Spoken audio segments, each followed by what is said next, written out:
إعلان مهم. 重要提示 Important announcement. Message important. Важное объявление. Anuncio importante. يرجى من المتحدثين الكرام إلقاء بياناتهم بسرعة معقولة لضمان ترجمة فورية وافية وعالية الجودة.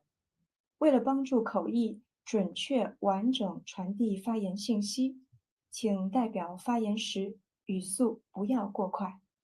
Speakers are kindly reminded to deliver their statements at a reasonable pace to ensure complete and quality interpretation. Il est rappelé aux orateurs qu'ils doivent présenter leur déclaration à un rythme raisonnable afin de garantir une interprétation complète et de qualité. Напоминаем ораторам, что для того, чтобы устный перевод был полным и качественным, необходимо выступать в умеренном темпе. Se ruega a los oradores que pronuncien sus declaraciones a un ritmo razonable para garantizar una interpretación íntegra y de calidad.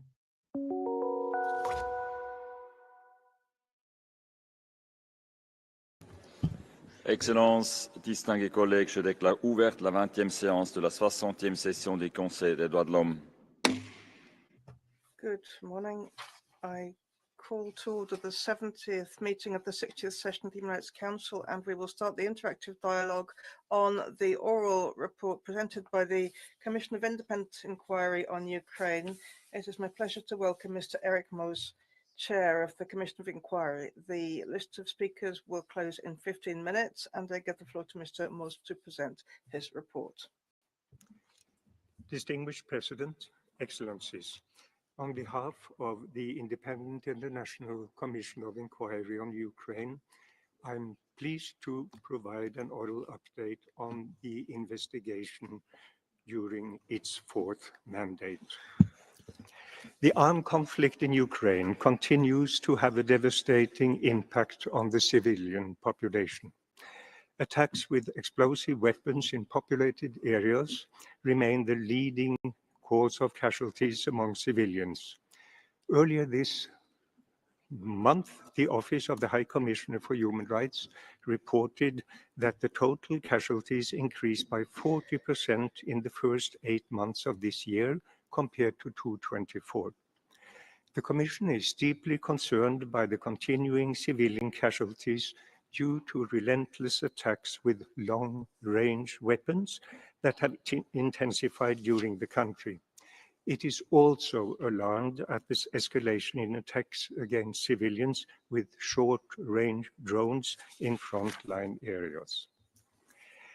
In May 2025, our conference room paper, the Commission documented widespread and systematic attacks with short-range drones by Russian armed forces targeted civilians in Kherson province. We concluded that these acts have been committed pursuant to a coordinated state policy and amount to crimes against humanity of murder, as well as war crimes of attacking civilians. The Commission also determined that these crimes had the primary purpose of spreading terror among the population in violation of international humanitarian law. Russian armed forces have been carrying out attacks from positions on the left bank on the Dnieper River with drones that allow real-time observations and tracking of targets. They pursued victims with drones and dropped explosives on them, causing deaths and injuries. Drones have also struck ambulances and other emergency services, preventing them from reaching the victims. Telegram channels run by the perpetrating units of the Russian armed forces themselves or by persons close to them have disseminated hundreds of videos of civilians being killed or injured, which amounts to the war crime of outrages upon dignity. They have posted threatening text announcing further attacks and exhorting the population to leave. As regards allegation made by Russian authorities of drone attacks by the Ukrainian armed forces, the Commission has been unable to conclude its investigations due to lack of access to the territory, concerns relating to the safety of witnesses, and in the absence of response to our questions addressed to the Russian Federation.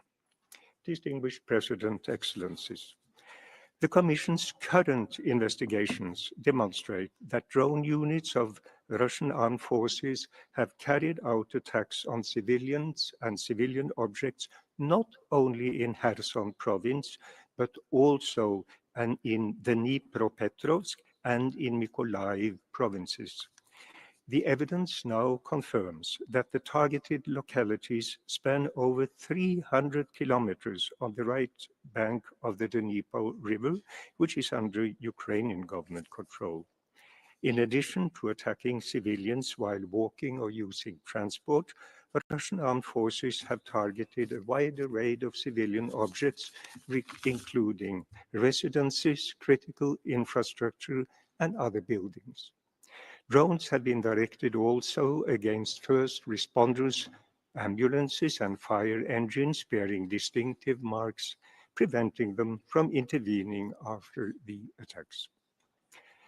The circumstances of the attacks show the perpetrator's intention to kill, harm, and destroy. As a result, whole localities suffered damage and destruction and became unlivable. Essential services and shops have been unable to operate. A woman from a frequently targeted locality stated, "Drones chase us, we hide from them. Drones sit on the rooftops, and if they see something, there will be consequences." The terror instilled in the population has compelled thousands to flee. In the Commission's view, the conduct of the Russian armed forces may amount to the crime against humanity of forcible transfer of population. The Commission will return to this point in its upcoming report to the General Assembly.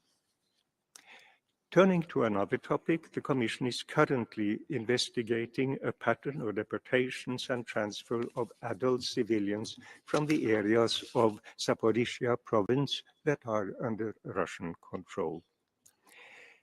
The investigation on drone attacks and deportations revealed coordinated and organized efforts by the Russian authorities to further capture territory, as well as to consolidate their grip over areas they already controlled in Ukraine, while compelling local populations to leave.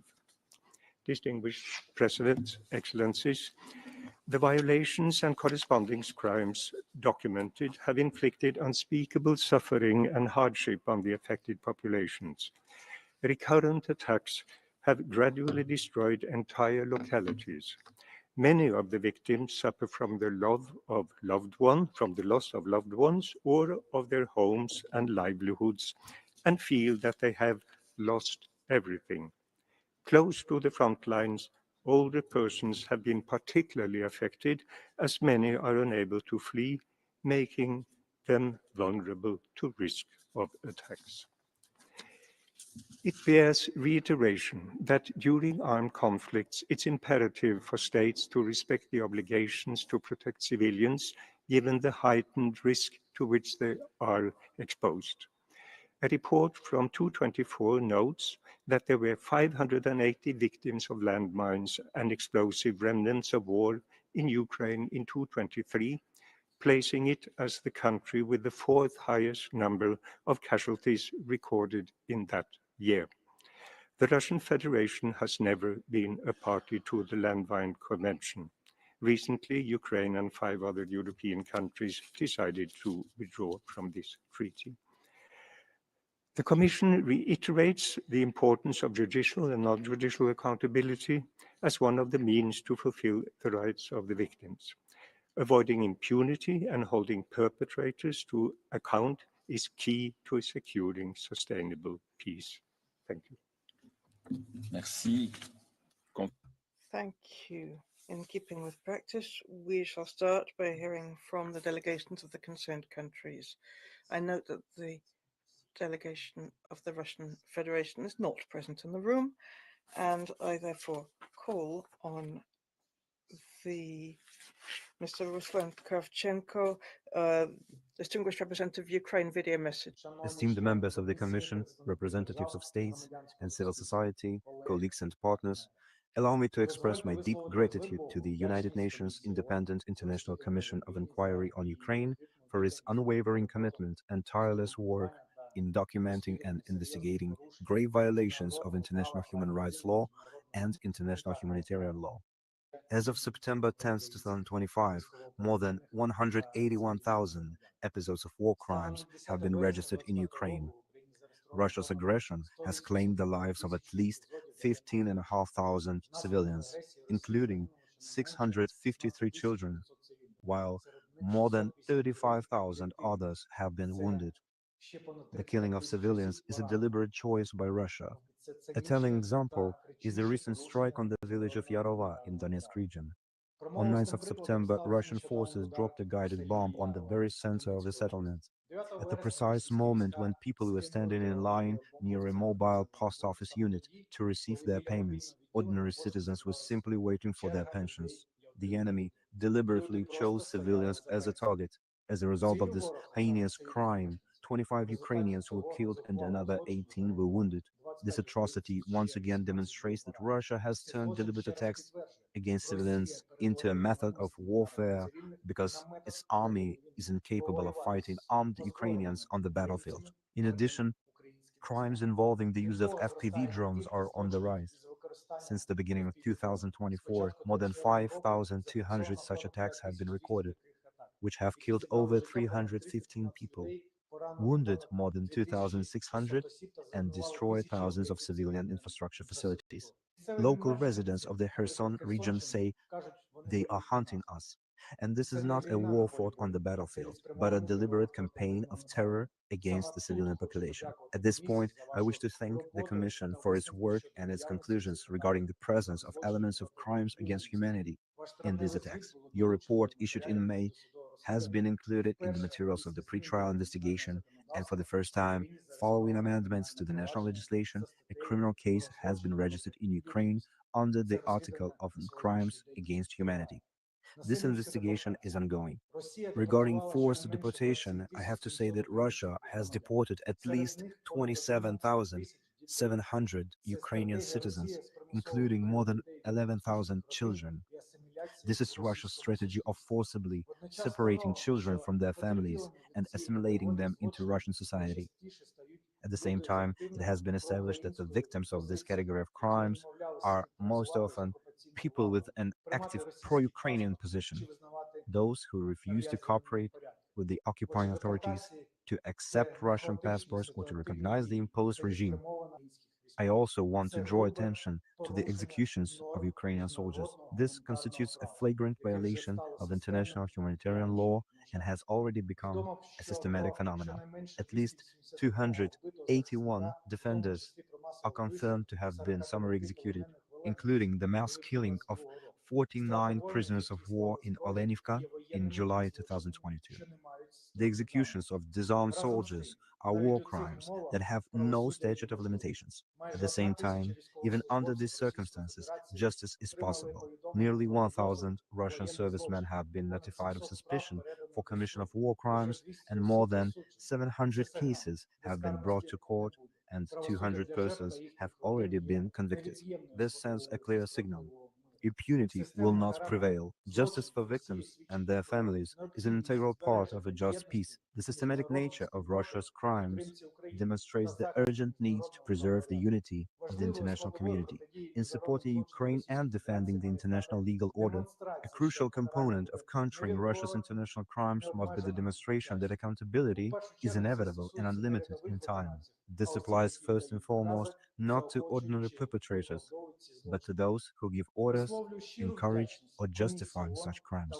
I extend my sincere appreciation to the UN Commission and your team for your tireless dedication and devoted work. The results of your work bring us closer to justice and will have a lasting and significant impact on ensuring a just peace for Ukraine and the whole world. I deeply appreciate your attention to this matter. Thank you. Merci.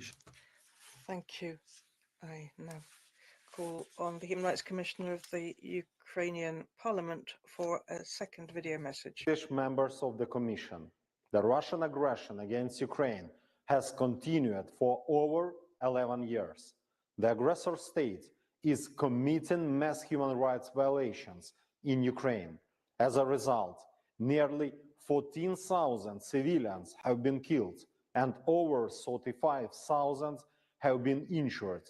More than 650 children have died and nearly 2,200 have been wounded. The youngest victim was just 2 days old. On August 28 this year, Russia attacked the heart of Europe, Kyiv, again.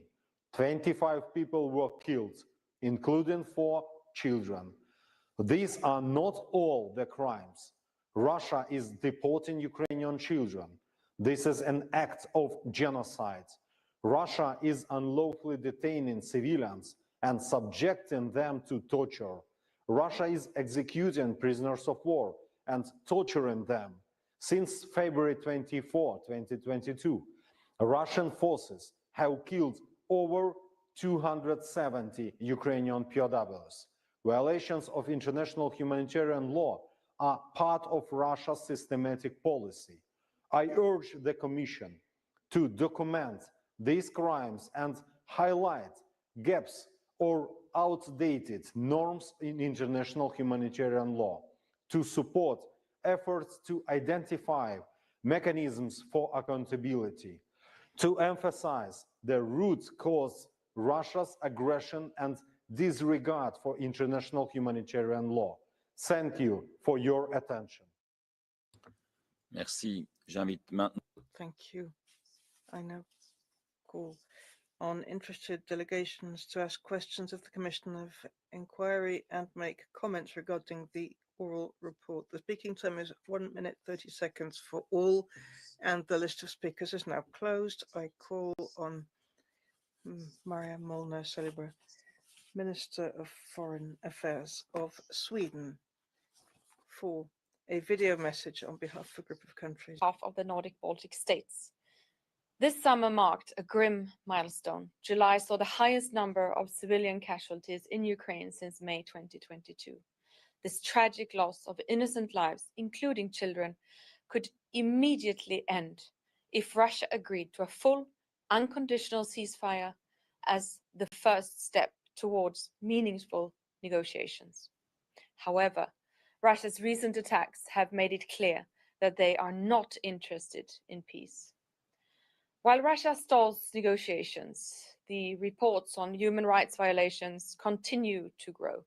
We are alarmed by the situation in the temporarily occupied territories, by the forcible transfers and unlawful deportations of children, and by the torture and executions of prisoners of war, among many other grave violations. We thank the Commission for its vital work in documenting these violations. Their deeply disturbing reports only strengthen our unwavering support for Ukraine's pursuit of a just and lasting peace. We call on Russia to stop its war of aggression against Ukraine, respect Ukraine's sovereignty and territorial integrity, and agree to a full and comprehensive ceasefire. The Nordic Baltic states stand and will continue to stand fully behind Ukraine. Merci. Je donne la parole à la liste. Thank you. I call the distinguished representative of the European Union. President, the EU thanks the Commission. We express deep concern over the increasing number of civilians killed and injured due to Russia's use of drones and explosive weapons, including in urban areas. According to the Commission, Russian armed forces perpetrated war crimes by intentionally directing attacks against civilians. The EU strongly condemns the atrocities committed in Russia's war of aggression against Ukraine, including arbitrary detentions, unlawful deportations, forcible transfers, extrajudicial executions, sexual and gender-based violence, and summary executions of civilian detainees and prisoners of war held in Russian captivity. According to the Commission, Russian authorities have acted pursuant to a coordinated state policy and have therefore committed crimes against humanity, including by systematic and widespread use of torture and enforced disappearances. The EU reiterates its call on Russia to end the unlawful practice of child deportation, forcible transfers, and illegal adoptions, and to ensure their immediate return. We reaffirm the EU's commitment to ensuring full accountability. We remain committed to a comprehensive, just and lasting peace in Ukraine. We strongly condemn Russia's drone incursions into the EU airspace. The EU demands that Russia cease its aggression, withdraw from the entire territory of Ukraine, and fully respect Ukraine's sovereignty, independence, and territorial integrity within its internationally recognized borders. The EU joins Ukraine and international partners in calling for a full, unconditional ceasefire. Thank you. Merci. Je donne la parole à la distinguée représentante. Thank you. I call on Albania on behalf of a group of countries. Thank you, Mr. President. I'm delivering this statement on behalf of the Group of Friends of Accountability following the aggression against Ukraine. At the heart of international human rights law lies an absolute prohibition of torture under all circumstances. Despite this, Ukrainians have endured grave suffering at the hands of Russian forces. Survivors have described beating, electric shock, mock execution, sexual violence, torture, and ill treatment, which could constitute flagrant violation of human rights and humanitarian law. Distinguished member of the COI, you have gathered evidence throughout the years to document this wide range of violations, some of which you have noted amount to crimes against humanity and war crimes. This includes the unlawful deportation and forcible transfer of children. There can be no impunity for these crimes. Alleged violations need to be further investigated. And with Russia's recent announcement of withdrawing from the European Convention Against Torture, your work becomes even more crucial. Our group reiterates its unwavering commitment to your work. We continue to work to secure accountability, safeguard human rights, and ensure a just and lasting peace for Ukraine. How can we ensure progress on the accountability agenda in order to guarantee that formal oversight by international experts can still be carried out as effectively as possible? I thank you. Merci. Je donne la parole au distingué. Thank you. I call on the Republic of Moldova. Thank you, Mr. President. We thank the Commission for the oral update. The Republic of Moldova condemns recent intensification of aerial and especially drone attacks on Ukraine. The brutal and massive attacks continue to cause death and injuries among civilian population, including children. Homes are reduced to rubble ahead of approaching cold season. As stated also earlier by the High Commissioner, civilians continue to be arbitrarily detained by Russia. We condemn the reported widespread and systemic torture and ill treatment during interrogation and detention of civilians and prisoners of war. Documented cases of sexual violence, willful killings, and unlawful confinement and transfers are appalling. We reiterate our call on Russian authorities to provide families with complete information on the whereabouts of those detained, as well as to return all Ukrainian children forcibly abducted and transferred to areas under Russian control. Accountability must be ensured. In this regard, Moldova reiterates its support for the mandate of the Commission of Inquiry, as well as for the Special Tribunal for the Crime of Aggression against Ukraine. Mr. President, we support and welcome all the recent efforts aimed at paving the way for just and sustainable peace in Ukraine. Regretfully, they have not resulted yet in much expected results. We look forward to the next steps with hope while standing firmly alongside Ukraine. Let me affirm Moldova's unwavering support for Ukraine's independence, sovereignty, and territorial integrity within its internationally recognized borders. I thank you. Merci. Je donne la parole à la... Thank you. I call on the distinguished representative of France. Thank you, President. France thanks the Commission for the oral report, which recalls the mass violations of international law by Russia in Ukraine. France strongly condemns these violations. Russian strikes targeting residential areas have intensified in recent months. These crimes, in addition to the enforced disappearances, torture, sexual violence, and deportations, stem from a systematic, deliberate stance by the Russian authorities to break Ukraine's resistance. Thousands of Ukrainian children have been illegally deported and transferred by force and are still in Russia. Given the ongoing war crimes, France will pursue with its partners its efforts to coordinate within the international coalition for the repatriation of Ukrainian children. There will be no lasting peace in Ukraine without justice. Russia's crimes must be documented so that its perpetrators are not left unpunished. France supports the Commission of Inquiry in its crucial work to combat impunity.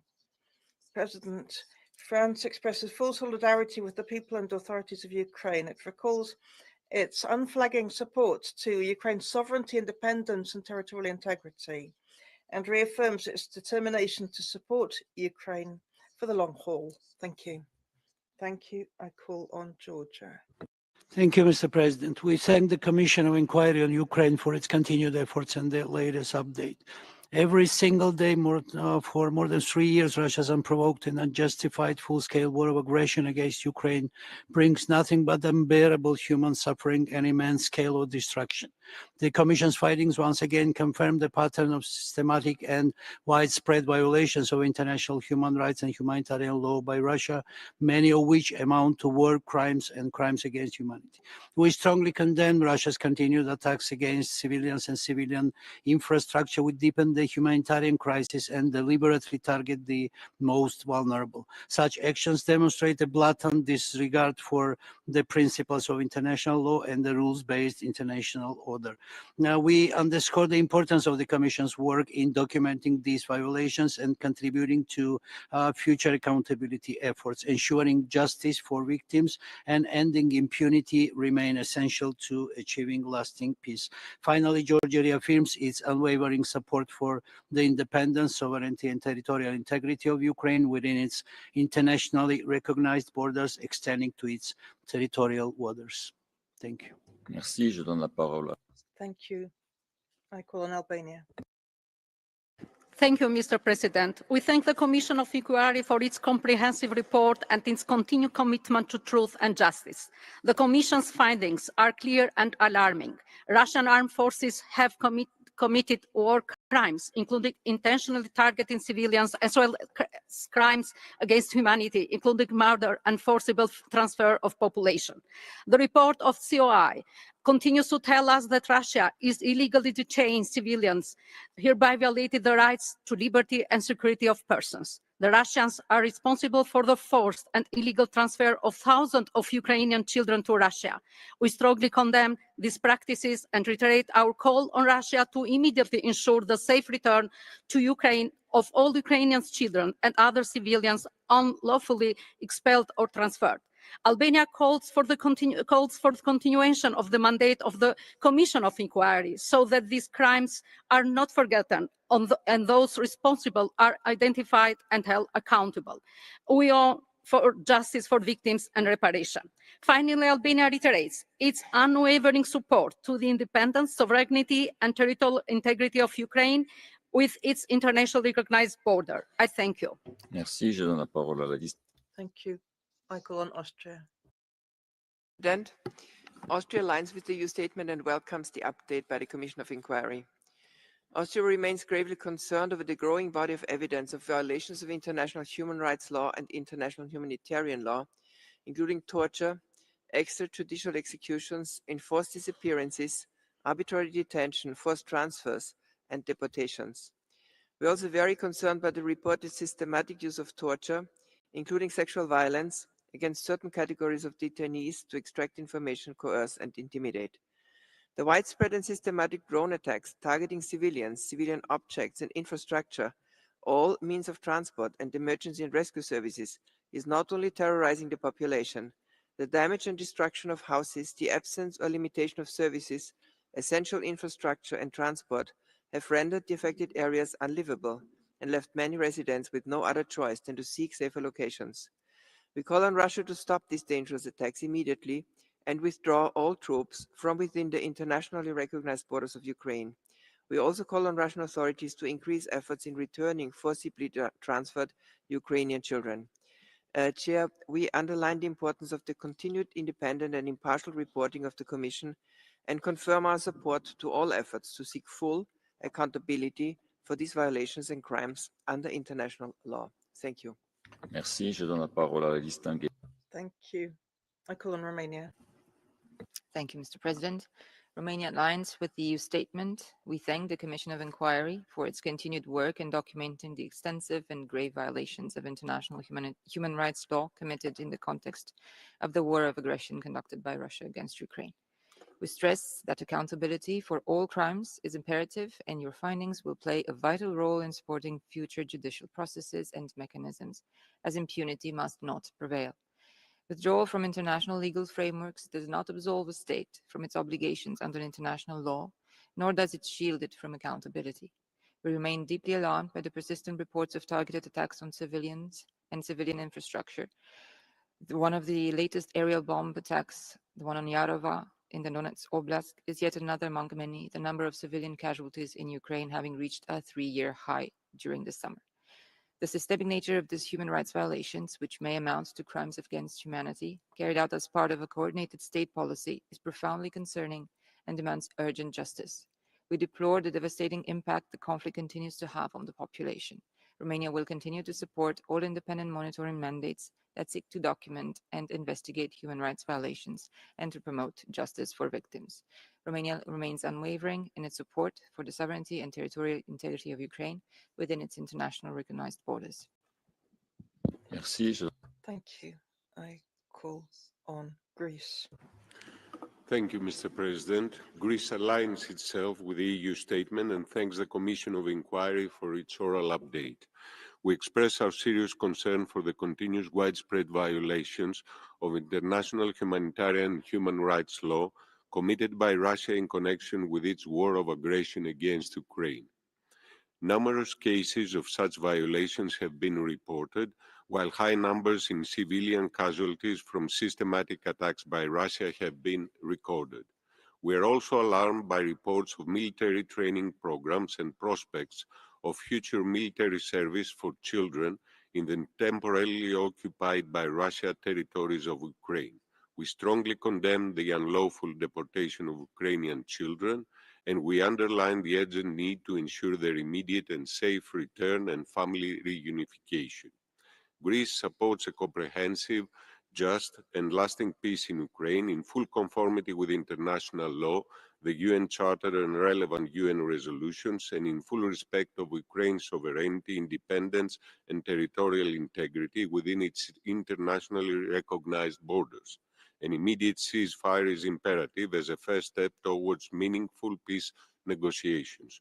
We call on Russia to fully comply with its obligations under international law, while underlining that accountability must be ensured.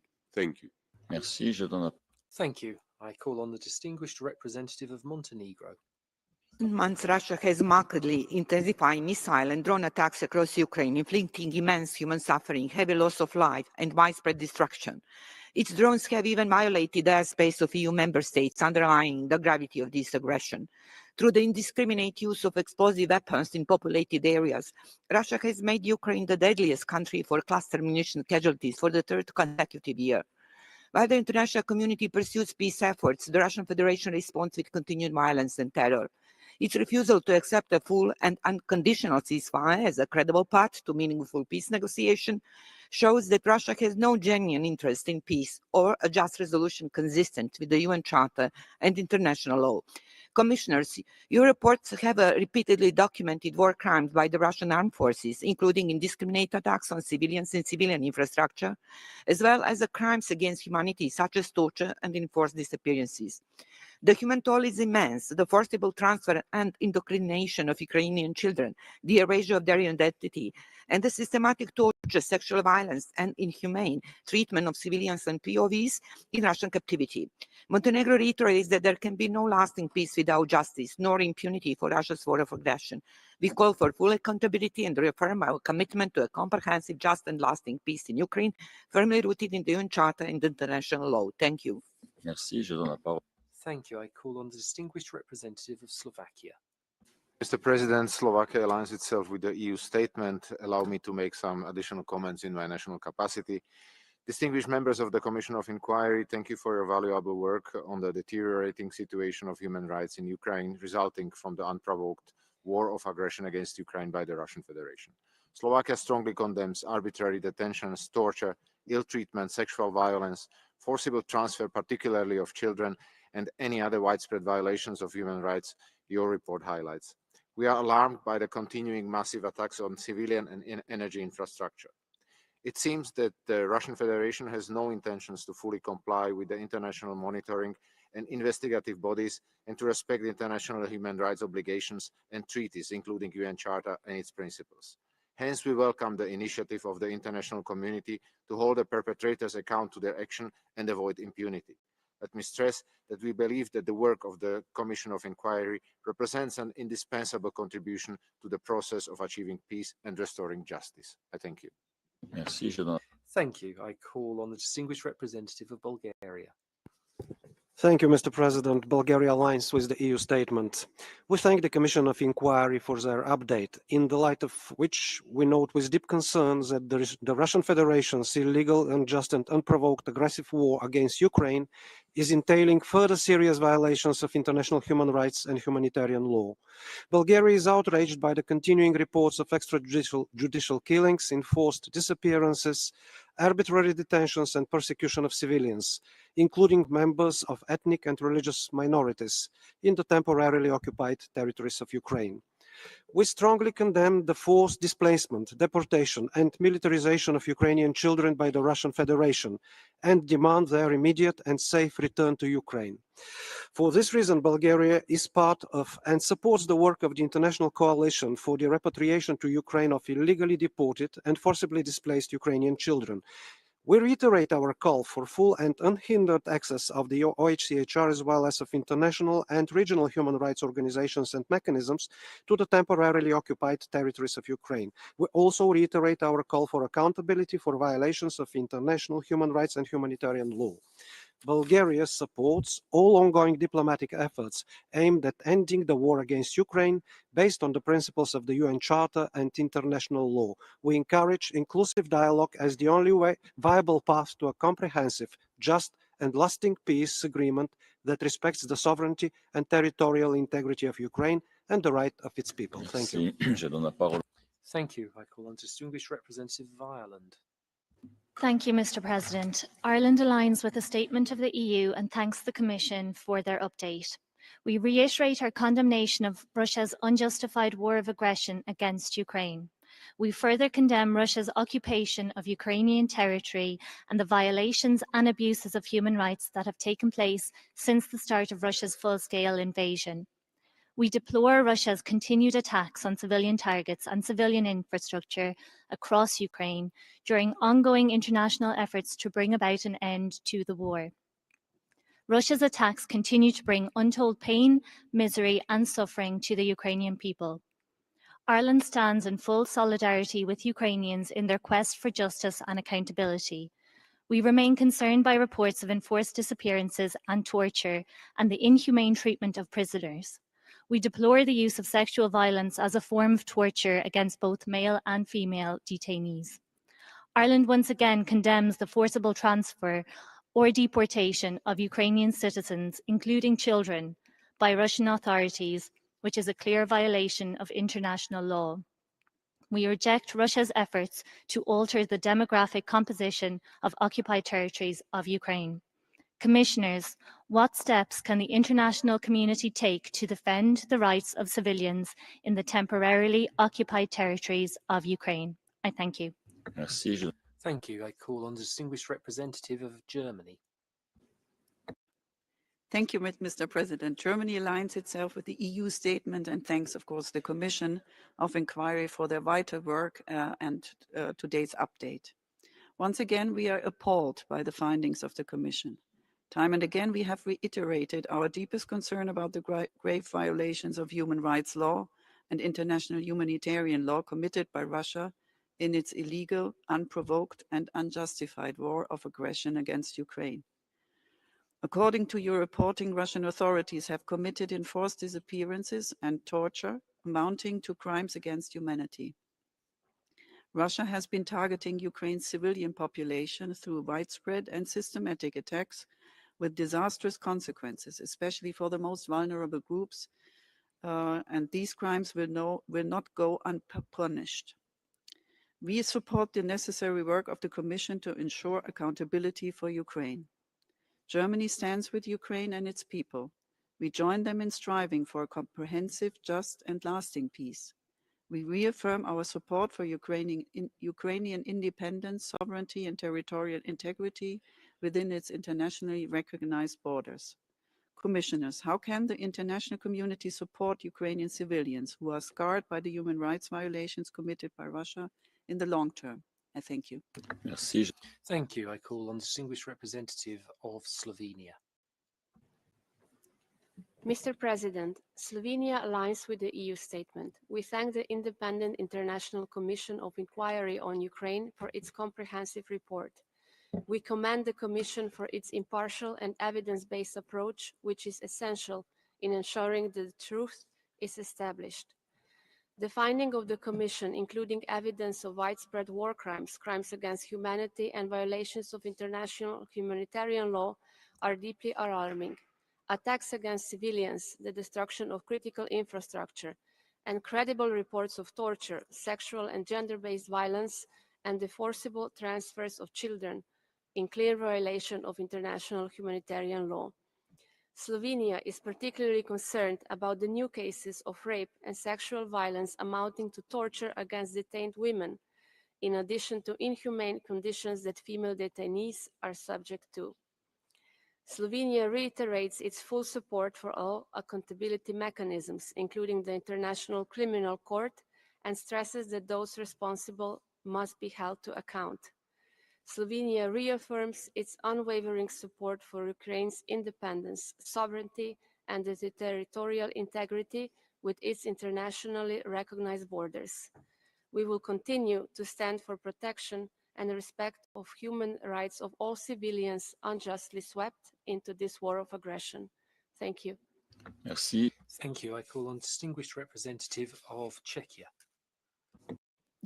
Thank you, Mr. President. Czechia aligns itself with the EU statement. We thank the Commission for their update and valuable work. Once again, the COI provides impartial documentation of the continuous gross violations of international law stemming from Russia's unprovoked aggression against Ukraine, scaling up indiscriminate attacks on Ukrainian cities, targeting civilian infrastructure, intentionally directing such attacks against civilians.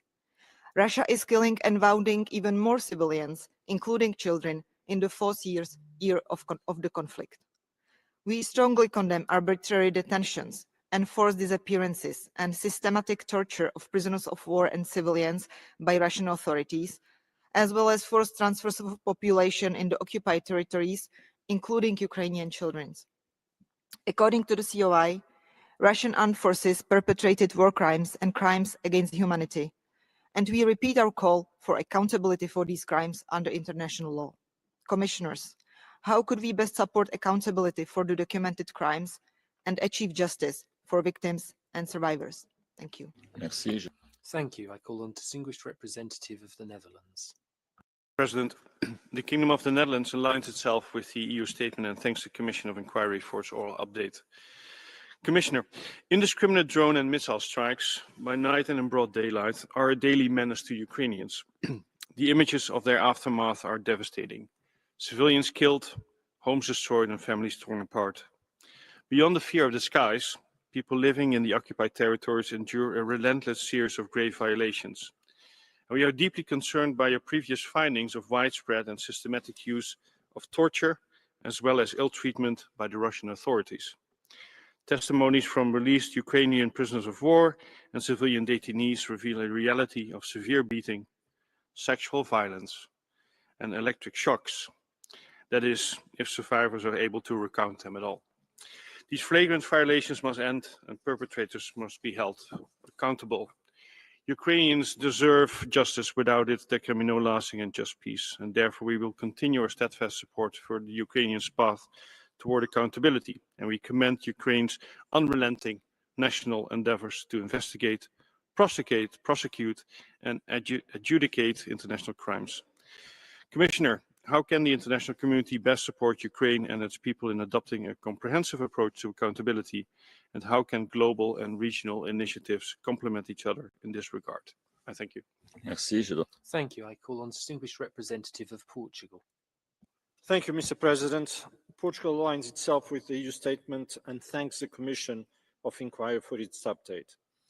We strongly condemn Russia's brutal and unjustified war of aggression against Ukraine and its serious violations of international human rights and humanitarian law. The documented patterns of torture and forced disappearances, sexual and gender-based violence, arbitrary detention, forcible transfers, and summary executions of prisoners of war and civilians are appalling and amount to crimes against humanity. We urge Russia to end the unlawful transfer of Ukrainian children, guarantee their safe return, and stop indoctrinating and militarizing children. Russia continues to flout the principle of distinction by deliberately targeting civilians and civilian objects, namely schools, hospitals, and other vital infrastructure, which amounts to war crimes. Portugal will continue to advocate for full accountability and supports the Commission's mandate to ensure justice, truth, and redress for all victims. We reaffirm our unwavering support for Ukraine's sovereignty, independence, and territorial integrity within its international recognized borders. Commissioners, what measures can the international community take to strengthen the protection of evidence and to support future accountability mechanisms? I thank you. Merci. Thank you. I call on the distinguished representative of North Macedonia. Thank you, Mr. President. We thank the Commission of Inquiry for its tireless efforts and work in documenting grave violations. We remain deeply concerned by the continuous suffering endured by Ukrainians. Reports of torture, sexual violence, and other cruel, inhuman, or degrading treatment are appalling. Along with unlawful deportations and the forcible transfer of children, they constitute serious violations of international human rights and humanitarian law. Some of these violations may amount to crimes against humanity and war crimes. We are also alarmed by the sharp increase in civilian casualties caused in large part by the Russian forces' intensified reliance on long-range missile strikes and unmanned aerial systems. Equally concerning is the documented pattern of deportations and transfers of adult civilians from occupied areas of Zaporizhia Oblast. Accountability is imperative. Victims deserve justice and perpetrators must be held to account. North Macedonia strongly supports the Commission's mandate and reiterates its unwavering commitment to ensuring accountability, safeguarding human rights, and working toward a just and lasting peace for Ukraine. I thank you. Merci. Thank you. I call on distinguished representative of New Zealand. Mr. President, New Zealand thanks the Commission for this oral update. Ongoing reporting on the human rights situation in Ukraine is essential to ensure accountability for human rights violations. We stand in solidarity with the people of Ukraine as they endure a fourth year of full-scale Russian aggression and occupation. New Zealand remains gravely concerned by the documented cases of executions, deaths in custody, arbitrary detention, torture, including sexual violence, ill treatment, and enforced disappearances as a result of Russia's actions in Ukraine. The established pattern of these violations and crimes is shocking, and we must continue to highlight and condemn Russia's blatant disregard for its human rights obligations. We have also observed in 2025 a sharp and concerning increase in Russian missile and drone attacks in densely populated urban areas of Ukraine. We call on Russia to end attacks on civilian infrastructure and fully comply with international humanitarian law. Let us not become inured to the human toll of Russia's destruction in Ukraine. Let us not also forget that Russia started this war, and Russia can end it tomorrow by withdrawing from the sovereign territory of Ukraine. We ask the Commission, what more can the international community do to guarantee the human rights for the people of Ukraine? Thank you, Mr. President. Merci. Thank you. I call on distinguished representative of Liechtenstein. Thank you, Mr. President. Liechtenstein thanks the Commission of Inquiry for its oral update. The recent escalation and the intensification of Russian attacks against Ukrainian civilians and civilian infrastructure is unacceptable and must stop immediately. Drone attacks on civilians, abductions of children, and state-sanctioned sexual violence continue to characterize the Russian Federation's conduct of war. Numbers cannot capture the immense human suffering that the Russian aggression has brought onto Ukraine. Vulnerable civilians like children and older people are forced to spend hours in shelters in their areas of residence during indiscriminate Russian attacks with explosive weapons. We strongly condemn the Russian war crimes and crimes against humanity that are perpetrated in the context of the war of aggression. We express our continued solidarity with Ukraine and its people and our strong support for Ukraine's independence, sovereignty, and territorial integrity. We condemn Russia's airspace violations against Estonia and Poland as clear breaches of sovereignty and international law, particularly the UN Charter, threatening regional stability and security, as well as the enjoyment of human rights. Russia must immediately stop its aggression against Ukraine and its provocation of other states in the region. I thank you, Mr. President. Merci. Thank you. I call on the distinguished representative of Poland. Thank you, Mr. President. Poland aligns itself with the EU statement. We thank the Commission for the update. We fully support your work. Poland condemns the escalation of Russia's attacks, killing civilians, destroying infrastructure, and undermining hopes for peace. Recent weeks saw some of the biggest and deadliest aerial attacks since the beginning of Russia's full-scale invasion. At the end of August 23rd, people lost their life in Kiev, including 4 children killed in their sleep. In early September, Russia struck government buildings and residential areas in Kiev, killing a mother and an infant. Just 2 days later, an aerial bomb attack killed 24 and injured 19 people in the village of Janova. Most of those killed were pensioners. In a clear sign of escalation, Russia also tried to target Polish homes. Last week, 19 Russian military drones breached Polish airspace, endangering civilians, infrastructure, and aviation safety. We know that this was not a mistake. Those ceaseless violations of international law reinforce our determination to support Ukraine. Only full respect for human rights, the principle of sovereignty and territorial integrity can lay the foundation for the just and lasting peace. I thank you. Merci. Je donne la parole. Thank you. I call on Belarus. Mr. President, Belarus has repeatedly stated its position regarding the work of the Commission of Inquiry. The update today once again forces us to wonder about the effectiveness and purpose of its existence.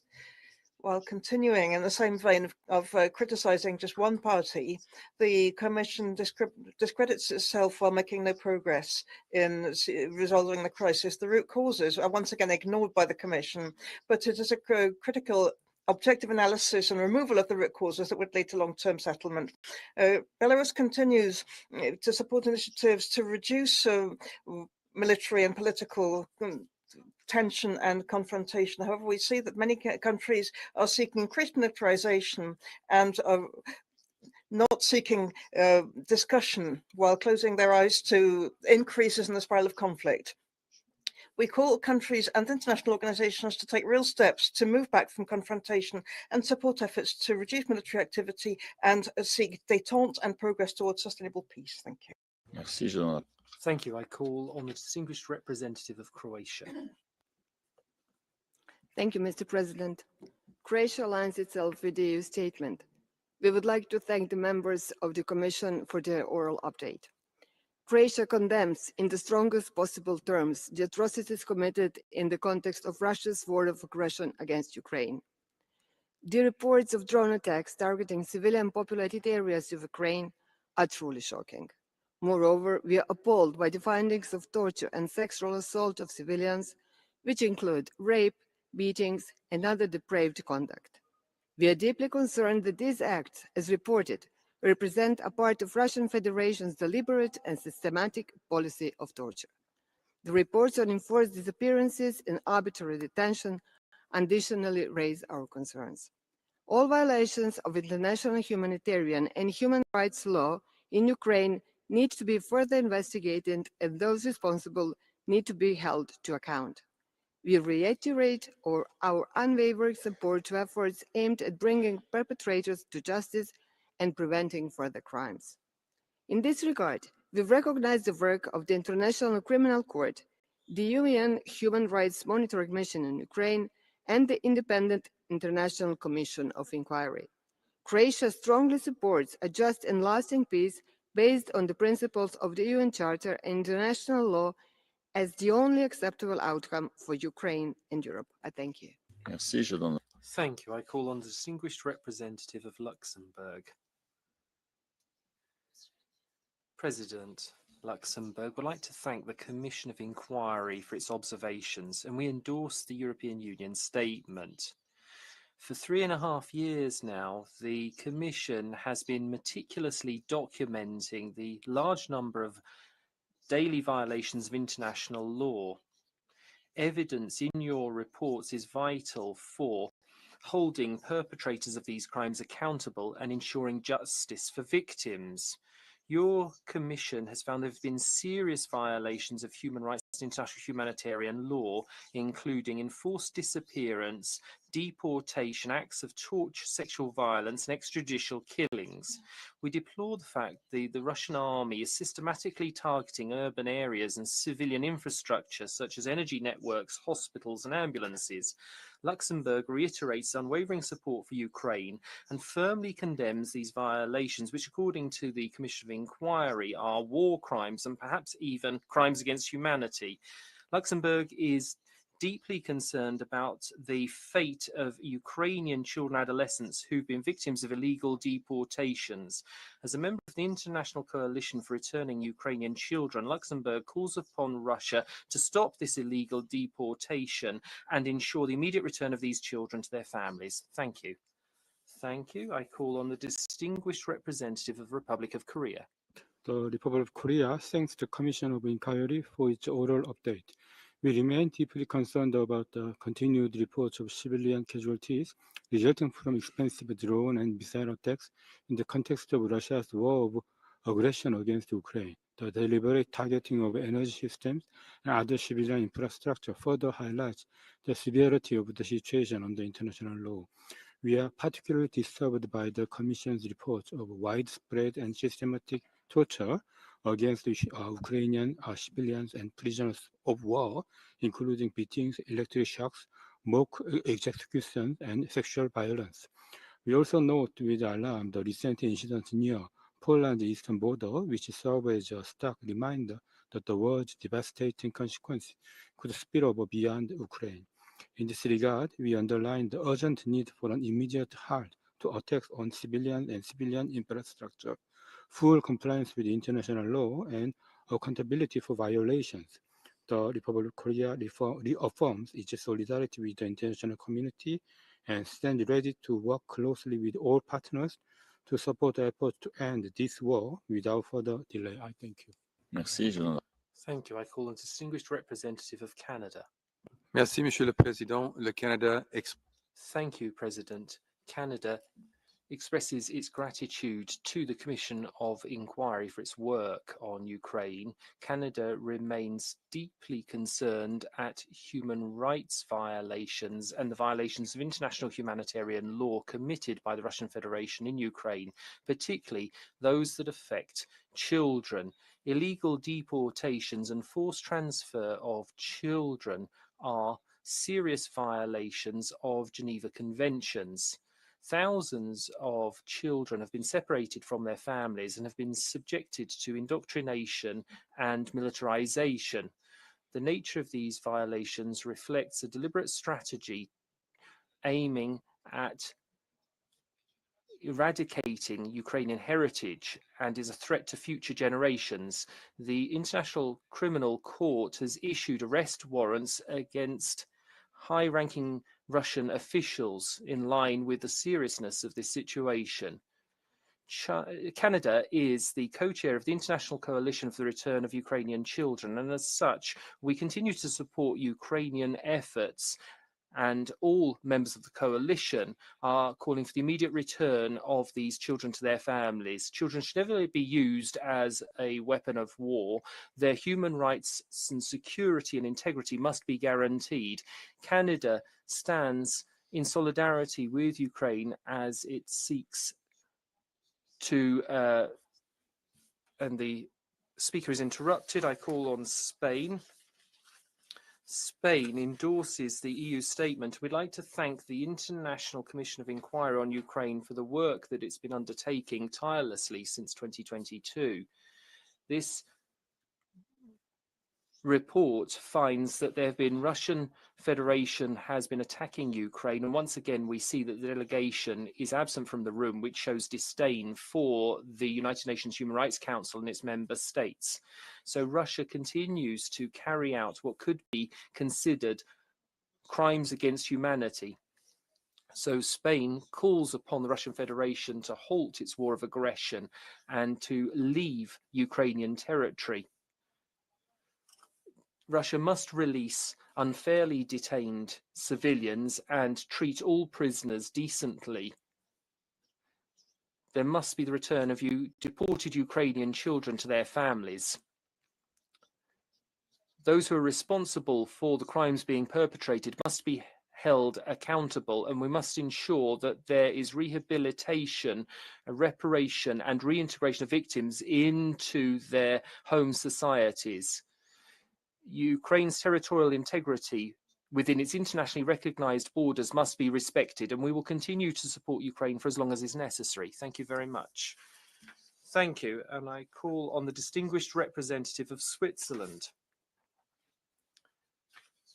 President, Switzerland thanks the Commission of Inquiry for its oral update, and we pay tribute to its vital work of documentation and fact-finding. We're alarmed by the Commission's conclusions, according to which the Russian authorities are committing enforced disappearance in a systematic and widespread fashion, and they are tantamount to crimes against humanity. Switzerland is also seriously concerned at the conditions of detention in the temporarily occupied territories, which include systematic practices of torture and other ill treatment, including sexual violence. These practices, which are crimes against war and possible crimes against humanity, must be halted and the perpetrators brought to justice. Switzerland supports the Commission's call for judicial and extrajudicial mechanisms to ensure accountability, establishing the truth and providing reparations to victims. We reiterate our call to all parties to respect international humanitarian and human rights law to ensure unfettered access to humanitarian aid and access to detainees, which is a requirement of the Geneva Conventions. Commissioners, how do you ensure a holistic approach to future judicial proceedings, including preserving evidence, protecting victims and witnesses, and effective access to reparations? Thank you. I call on Uruguay. Thank you, President. We thank the International Independent Commission of Inquiry for the update. We express severe concern at the serious violations of international human rights law and international humanitarian law, at the humanitarian situation and the abuses and crimes committed in Ukraine, which affect all civilians and in particular children and teenagers. We are concerned that the sufferings arises from interruption of essential services and displacements over more than 3 years of conflict, which turn children into refugees. We call for the best interests of the child to be guaranteed. We are concerned at the observations and conclusions of the Commission regarding the crimes against humanity, enforced disappearance, torture and sexual violence perpetrated as part of a generalized systematic attack against the civilian population under a coordinated state policy. We emphasize the need to guarantee accountability for the serious crimes under international law committed in Ukrainian territory. Lasting peace means victims must have access to justice, reparations, and guarantees of non-recurrence. We reiterate our firm support to Ukraine's sovereignty and territorial integrity within its internationally recognized borders and call on the Russian Federation to end the hostilities and fulfill its international obligations in line with international law and international humanitarian law. Thank you. Merci, je donne la parole. Thank you. I call on UN Women. Mr. President, Excellencies, UN Women commends the Commission of Inquiry for its crucial work documenting grave human rights violations, including conflict-related sexual violence, in the context of the Russian Federation's aggression against Ukraine. Sexual violence is a gross violation of human rights and international humanitarian law and must be addressed with full accountability for perpetrators and comprehensive redress for survivors. UN Women works alongside Ukrainian authorities, civil society, and survivors' networks to advance a survivor-centered, rights-based response to conflict-related sexual violence. We supported the development and adoption of legislation establishing urgent interim reparations. This is an important achievement that requires further support and funding to ensure reparations can be paid and accountability served. Close partnership with survivors' networks remains central to these efforts. Recognizing Ukraine's highly digitalized environment, UN Women has leveraged technology to expand access to rights and protection. This includes a pioneering online platform enabling survivors to provide feedback on state institutions, service providers, and UN actors, enhancing accountability and improving responses. UN Women will continue working to ensure that conflict-related sexual violence efforts in Ukraine and globally remain firmly anchored in advancing the women, peace and security agenda and grounded in international human rights obligations. I thank you. Merci. Je donne la parole à la liste. Thank you. I call on Australia. Thank you, President. Australia thanks the Commission of Inquiry for its update and its tireless efforts to document Russia's grave and ongoing human rights violations. We are deeply concerned by findings regarding Russia's widespread and systematic use of torture, sexual violence, enforced disappearance, and summary executions of Ukrainian prisoners. These acts are abhorrent and demand accountability. Russia's continued attacks on critical and civilian infrastructure, including hospitals, are especially alarming amid ongoing discussions to end the war. Any deliberate targeting of civilians is a clear violation of international humanitarian law. The forced transfer and deportation of Ukrainian children by Russian authorities is deeply disturbing, undermining family unity and violating core international legal protections. Australia reaffirms its unwavering support for Ukraine's sovereignty and territorial integrity. Ukraine's defence is also a defence of our shared values enshrined in the UN Charter. We support all meaningful efforts, including those led by the United States and our European partners, towards a just and lasting peace with Ukraine at the table. We call on Russia to comply with its international human rights obligations, engage in good faith, and end its war of aggression. I thank you. Merci. Je donne la parole au distingué représentant. Thank you. I call on Belgium. Thank you, Mr. President. Belgium aligns itself with the EU statement. Over the past years, the Russian Federation has committed a chilling number of human rights violations in Ukraine.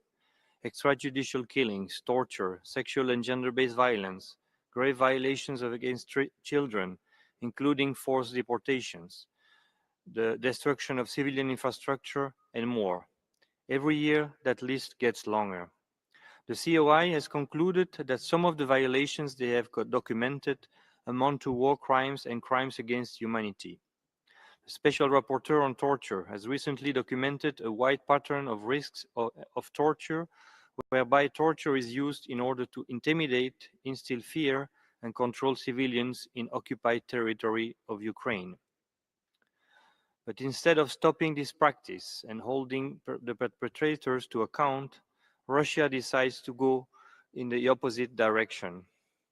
Its recent decision to withdraw from the European Convention Against Torture will lead to even less scrutiny and less accountability. We call for an immediate end to these illegal practices and support all efforts to ensure justice and reparations for victims. Members of the Commission of Inquiry, what measures are being taken to strengthen the reporting and the follow-up of cases of Ukrainian POIs and civilians, including children, who have been detained, forcibly displaced, transferred or deported by Russia, particularly Merci. through a victim-centered approach? Thank you. I call on Malta. Mr. President, Malta aligns itself with the EU statement and thanks the Commission of Inquiry for its update. We remain gravely concerned by the continued Russian aggression against Ukraine, together with the serious violations of international human rights and humanitarian law documented by the Commission. Recent abuses include summary executions of prisoners of war and civilian detainees, systematic and widespread use of torture, as well as other forms of ill treatment. We call on Russia to end the unlawful practice of child deportation and forcible transfer, to stop the illegal adoptions of Ukrainian children, and to ensure their immediate and safe return to Ukraine. Malta stresses that those responsible must be held accountable for all international crimes and human rights violations committed, as well as victims' rights to justice. We express appreciation for the work of the Commission of Inquiry, whose documentation is vital to ensure accountability. Finally, we reiterate our demand for Russia to immediately and unconditionally withdraw from the entire territory of Ukraine and to fully respect its sovereignty and territorial integrity within its internationally recognized borders. We thank you. Merci. Je donne la parole à la... Thank you. I call on the UK. Thank you, Mr. President, and thank you to the Commission of Inquiry for your work to highlight serious concerns of violations of international law by the Russian Federation. Since its establishment in March 2022, the Commission on Ukraine has documented the worst of Russia's crimes. Russia's policy to deport, indoctrinate and militarize Ukrainian children is deplorable. The Commission's report in May this year revealed Russia to be carrying out systematic drone attacks on civilians, innocent civilians intentionally targeted in the street, and ambulances carrying critical medical aid. At the time of reporting, in riverfront areas under Ukrainian government control, nearly 150 civilians had been killed by Russian drones, and the attacks have only increased in their intensity. Earlier this month, Russia launched its largest air attack of the war, firing 810 drones and 13 missiles into Ukrainian cities, killing 5 civilians, including a mother and her 2-month-old baby. In another, just 2 days later, a single Russian drone attack killed 25 people as they queued for their pensions. There are multiple such tragic examples which could be cited. According to the Commission, these attacks, which are designed to instill fear, amount to both war crimes and crimes against humanity. Those responsible must be held accountable for their actions. And how can we better support the victims of drone attacks and their families, including those who have been displaced following drone attacks? Thank you. Merci. Je donne la parole au distingué représentant de la République. Thank you. I call on DPRK. Thank you, Mr. Vice President. The DPRK delegation expresses grave concern of the update of the Commission of Inquiry on Ukraine, which is based on distorted facts and serves the political purposes of Western countries. Commission ignores atrocities and abuses of human rights committed by the Ukraine's military and leadership, including killing of innocent civilians, torture, and eliminating of prisoners of war, and so-called collaborators and systematic oppression of Russian minorities. It is an undeniable reality that Western countries are using the human rights agenda as a tool to slander and isolate the Russian Federation. The Russian Federation have been making legitimate efforts to safeguard and security of its people and defend peace and stability in the region.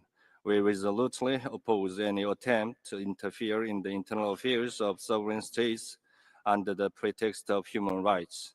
We strongly urge the Western countries to respect the sovereignty and independence of Russia and ensure that discussion on this matter are conducted in a fair, impartial, and non-politicized manner. Thank you.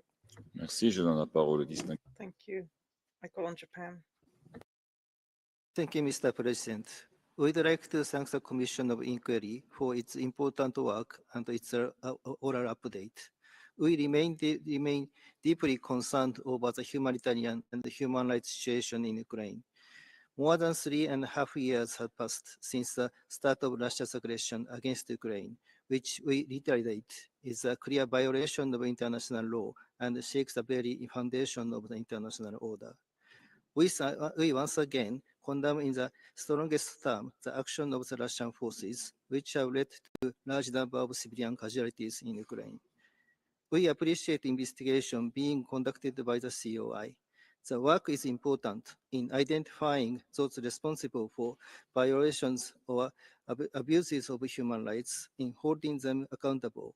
Japan fully supports the work of the COI and its mandate. We also express our respect for the Ukrainian people, who have demonstrated immense bravery in standing up against Russia's aggression day after day. Japan will continue to stand firmly with Ukraine until the just and lasting peace is achieved in the country. I thank you. Merci. Je donne la parole au... Thank you. I call on Venezuela. Thank you, President. Venezuela reiterates its grave concern at the Ukraine conflict, which arises from years of human rights violations in the Donbass region and the tragic loss of human lives. with the root cause in the violation of the Minsk agreements at the instigation of the USA, the ongoing expansion of NATO towards Eastern Europe and the growing hostility towards Russia since 2014 led to threats to regional stability, with an arms race that involved mass provision of weapons to Ukraine, a clear act of provocation against the purposes and principles of the UN Charter. The European countries, instead of turning their efforts to a ceasefire and progress to peace, insist in prolonging the war, threatening direct deployment of troops by land, sea, or air. They must reconsider history. The Council's priority must be to facilitate détente, which leads to an immediate end to the mass provision of weapons to Ukraine by NATO's hegemonic countries, which are responsible for strategy that leads to ongoing confrontation with terrible consequences. We reject this insistence by a group of states on incendiary rhetoric against Russia as part of the Western media circus driven by those who fueled the crisis. Finally, Venezuela reiterates its call for dialogue and diplomacy to preserve life, human rights and peace in the region. Thank you. Merci. Je donne la parole au... Thank you. I call on Colombia. President, we welcome the information presented by the Commission on Ukraine. We express solidarity with the victims of this war and reiterate our call for the principles of international law to be complied with, including IHL and the UN Charter. We reaffirm the need to guarantee the safety of all and full respect of the human rights of the populations of Ukraine and Russia. Attacks on civilians, displacements, enforced disappearances, sexual violence and deportation of children and teenagers are completely odious acts.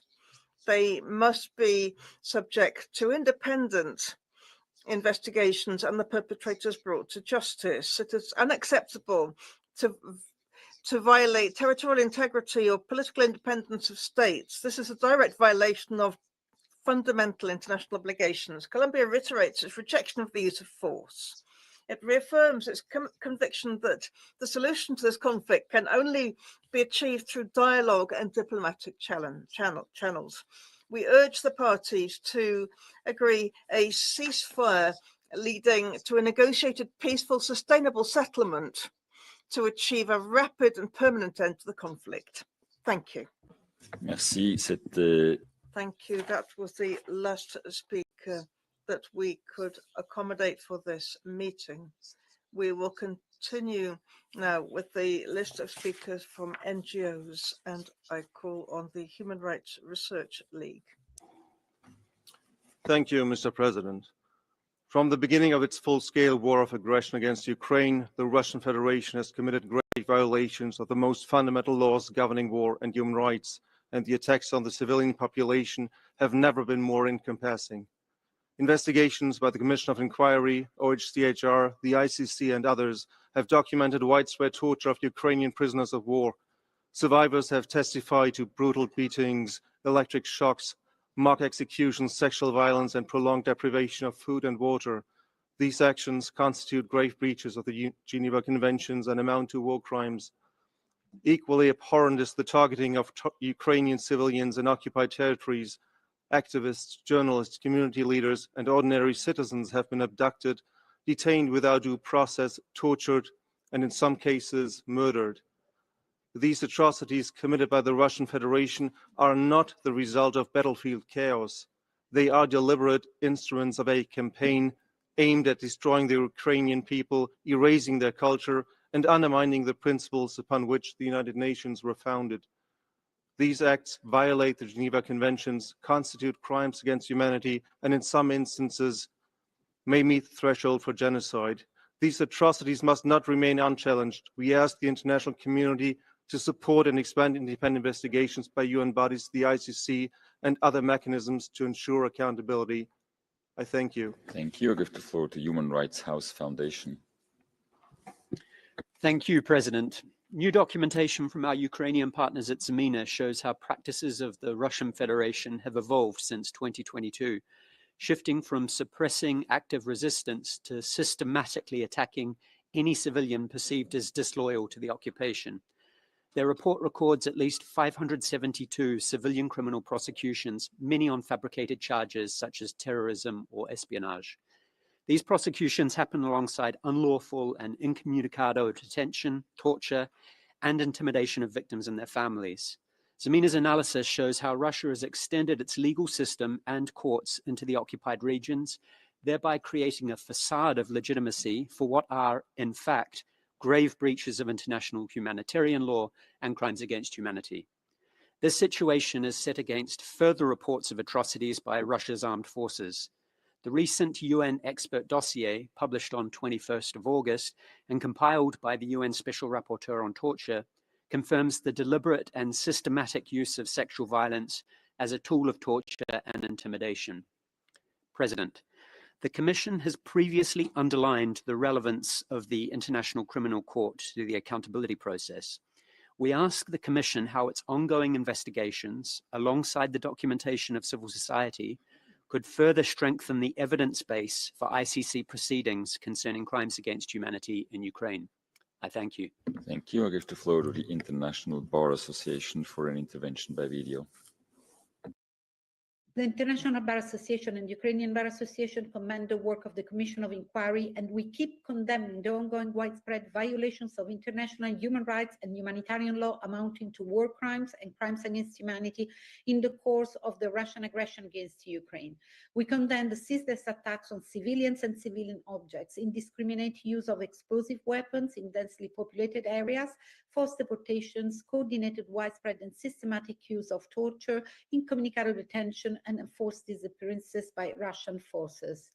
We once again condemn the forcible transfer of Ukrainian children to Russia or Russian-occupied territories and their subsequent indoctrination and militarization. We recall that in March 2023, the International Criminal Court issued an arrest warrant against the President of the Russian Federation, Vladimir Putin, finding reasonable grounds to believe that he bears individual criminal responsibility for crimes under the Rome Statute in connection with Russia's full-scale invasion of Ukraine. We urge all state parties to the Rome Statute to fulfill their obligations under the statute and to support the ICC in ensuring accountability for atrocity crimes committed in Ukraine by Russia and support the work of the Special Tribunal on the crime of aggression. Thank you. Thank you. I give the floor to the Institute for Human Rights. President. We would like to raise the strongest alarm over Russia's another act of barbarity, the deliberate missile and drone strike on Kyiv on 28 August 2025. At least 25 civilians, including children, were killed and many more injured. For me, this attack is not abstract. It took the life of my family member, Dr. Oksana Protyuk, a civilian and a renowned rehabilitation physician and neurologist who dedicated her life to restoring the health of others, including war-wounded soldiers and civilians. While her death is a personal tragedy, it is also part of a much larger one, the suffering of millions of Ukrainians who have been torn from their families, their homes, and their future. Each life destroyed is a stark reminder that this war spares no one. Justice for Dr. Protyuk and for all the victims is not just a legal requirement, it is a moral duty owed by this Council to the humanity itself.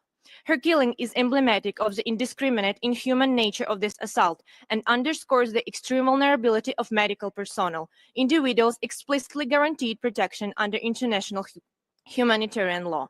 We call upon the Commission to investigate this atrocity for violations of the principles of distinction, proportionality, and precaution. The deliberate killing of doctors and civilians is a war crime. I speak not only for myself, but for every Ukrainian who has lost a loved one. We call upon the Human Rights Council to act decisively and to strengthen international monitoring of attacks on civilians, as well as to enforce accountability mechanism against perpetrators. I thank you. Thank you. I give the floor to Legal Action Worldwide. Not here. I give the floor to United Nations Watch. Thank you, Mr. President.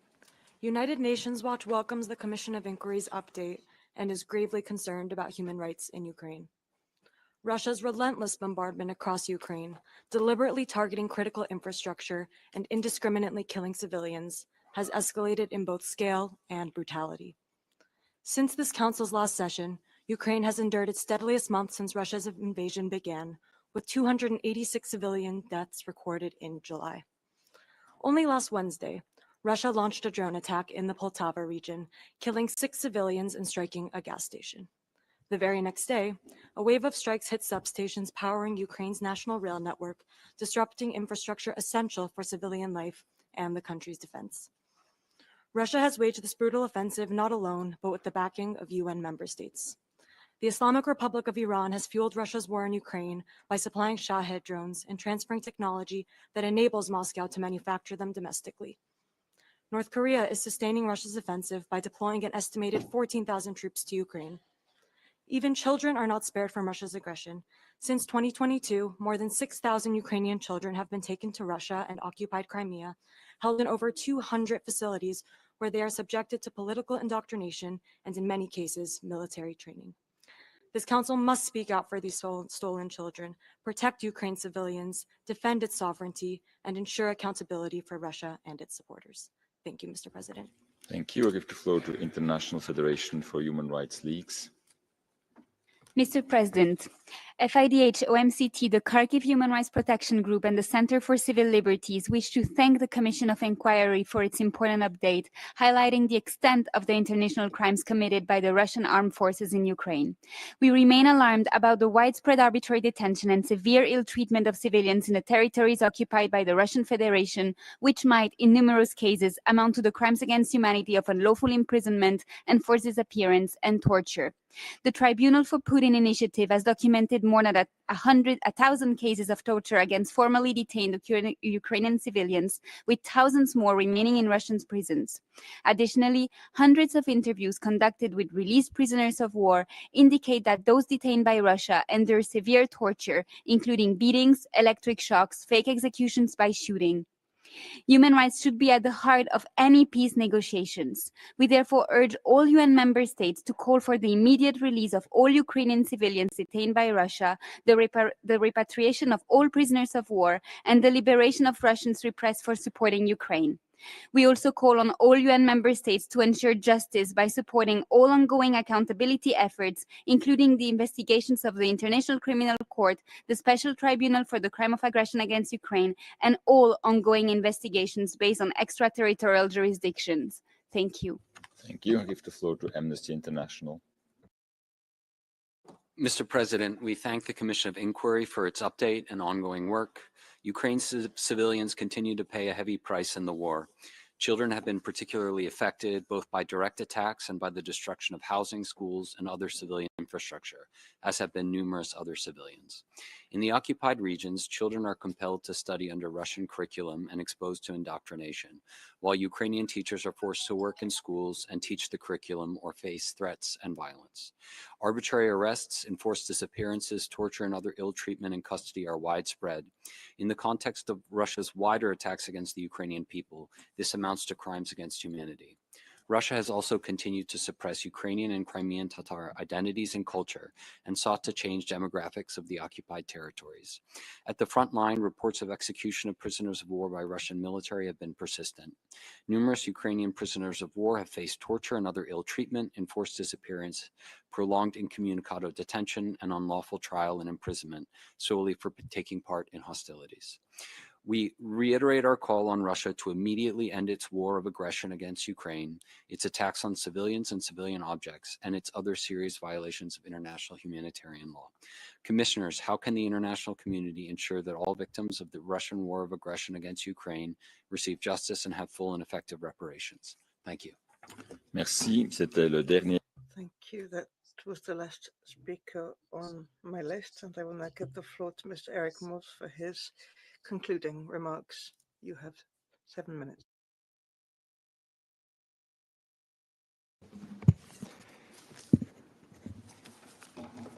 Mr. President, distinguished members, let me first say that I want to thank the members of the Human Rights Council for their comments, observations, inputs, and also their words of appreciation for the work of the Commission. The discussion centered on a couple of main issues, and I will start with the issue of judicial accountability. As we all know, there are many ways to ensure judicial accountability, both international and national.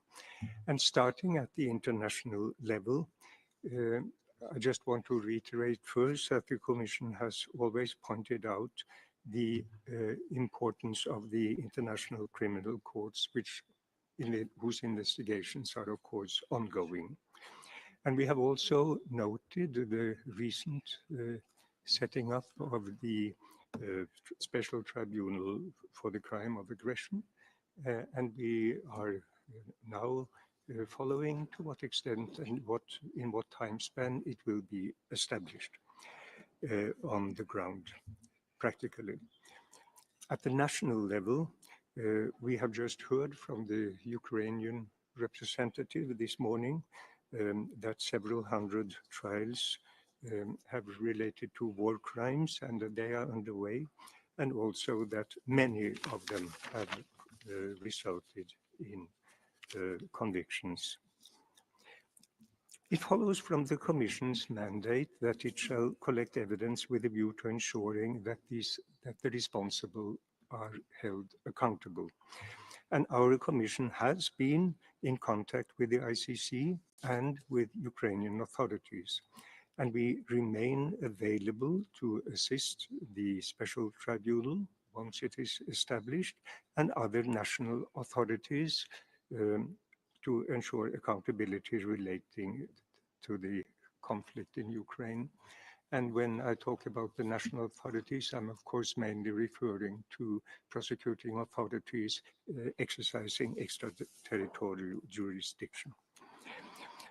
Our evidence and information are also useful for other entities. I'm mentioning this since references were made to human rights entities by several representatives. For instance, human rights treaty bodies and special procedures. And we also noted that the European Court of Human Rights recently handed down a judgment about an important interstate case involving Ukraine, the Netherlands, and the Russian Federation, where our findings were used actively in the judgment drafting and in reading the judgment.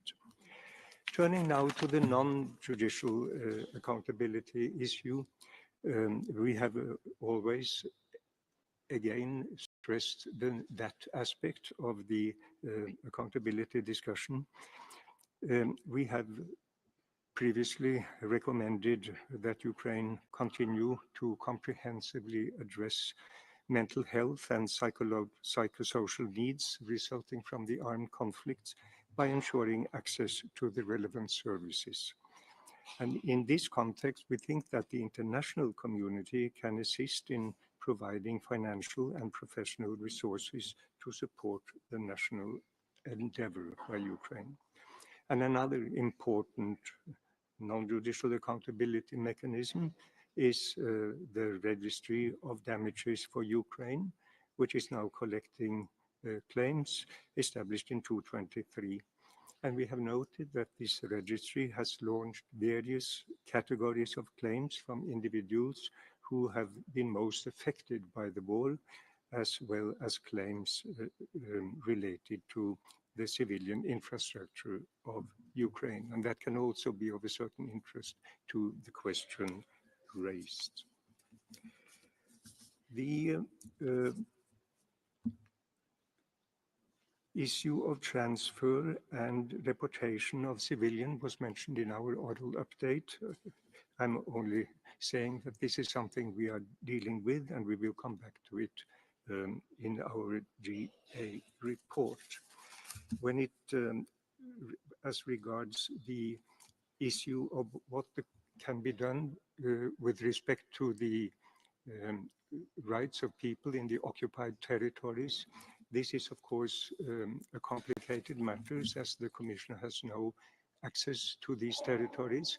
But we have indeed been following the situation, and you will, in principle, in particular have noted that we dealt with this in our first conference room paper. And it is important to continue to establish the facts in that territory, which may have a bearing on accountability and also peace negotiations. The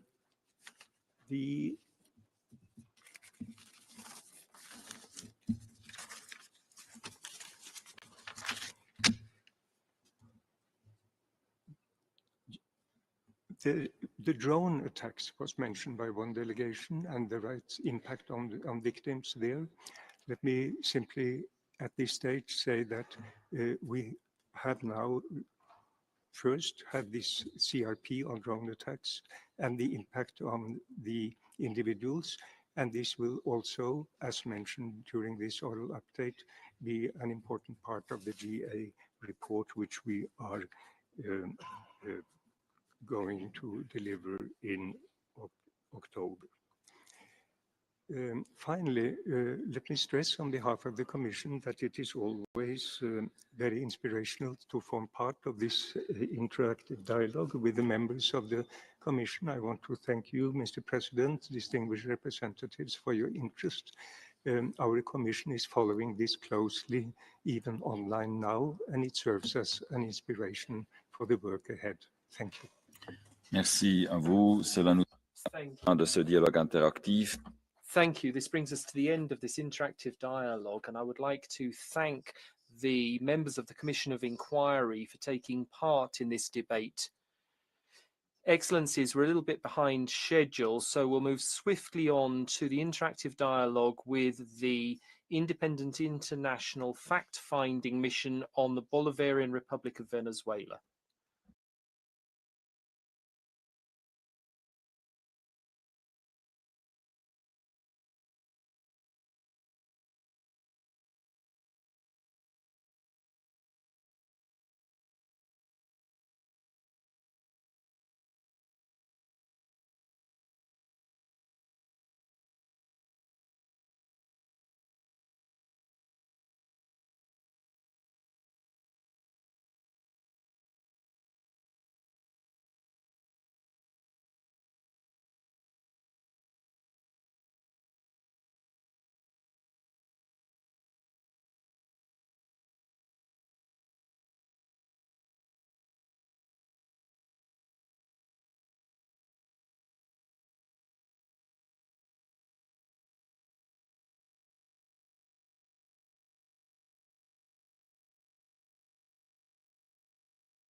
Excellencies, distinguished colleagues, it's now my pleasure to welcome the members of the mission up to the podium. They are Ms. Marta Valinas, Mr. Francisco Cox-Vial, and Ms. Patricia Tapata Valdez.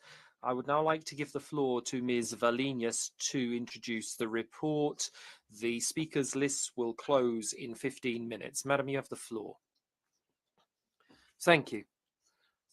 President, distinguished colleagues, ladies and gentlemen, the International Independent Fact-Finding Mission on the Bolivarian Republic of Venezuela hereby presents its sixth report to the Council pursuant to Resolution 57/36.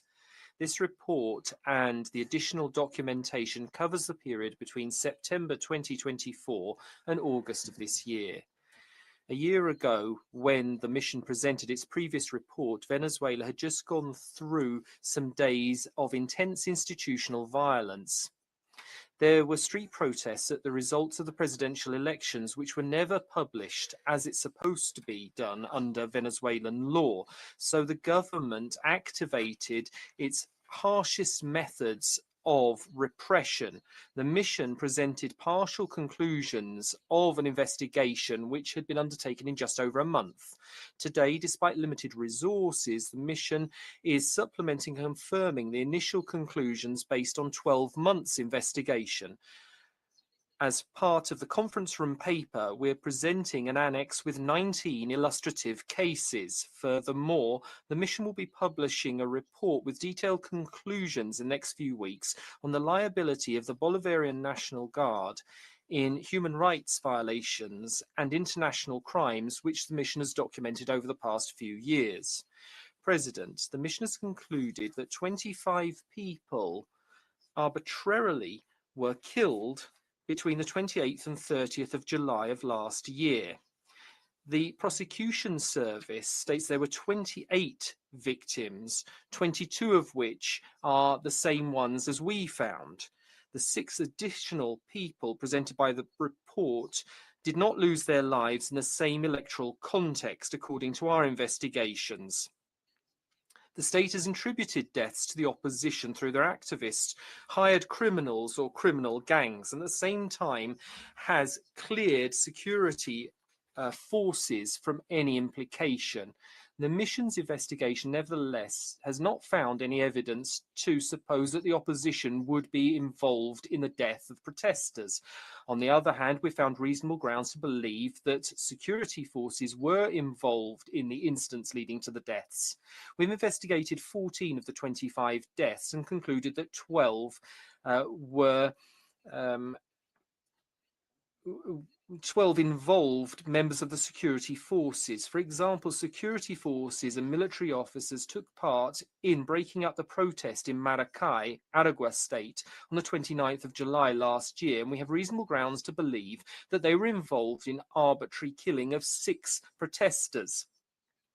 With regard to other incidents we've investigated, in the protests on the 29th and 30th of July 2024 in the capital and in the states of Carabobo, Miranda and Sulio, the mission has found evidence that 6 people were killed by shots from security forces. On the 30th of July in the protest in Carora, Lara state, in front of the Socialist Party headquarters, we found reasonable grounds to believe that the victim was shot from inside the building. At that time, the building was occupied by party activists and sympathizers, some of whom were armed. A year on from the events, the state has not provided any updates on the criminal investigations which it said it had launched. No punishment has been handed down for these incidents.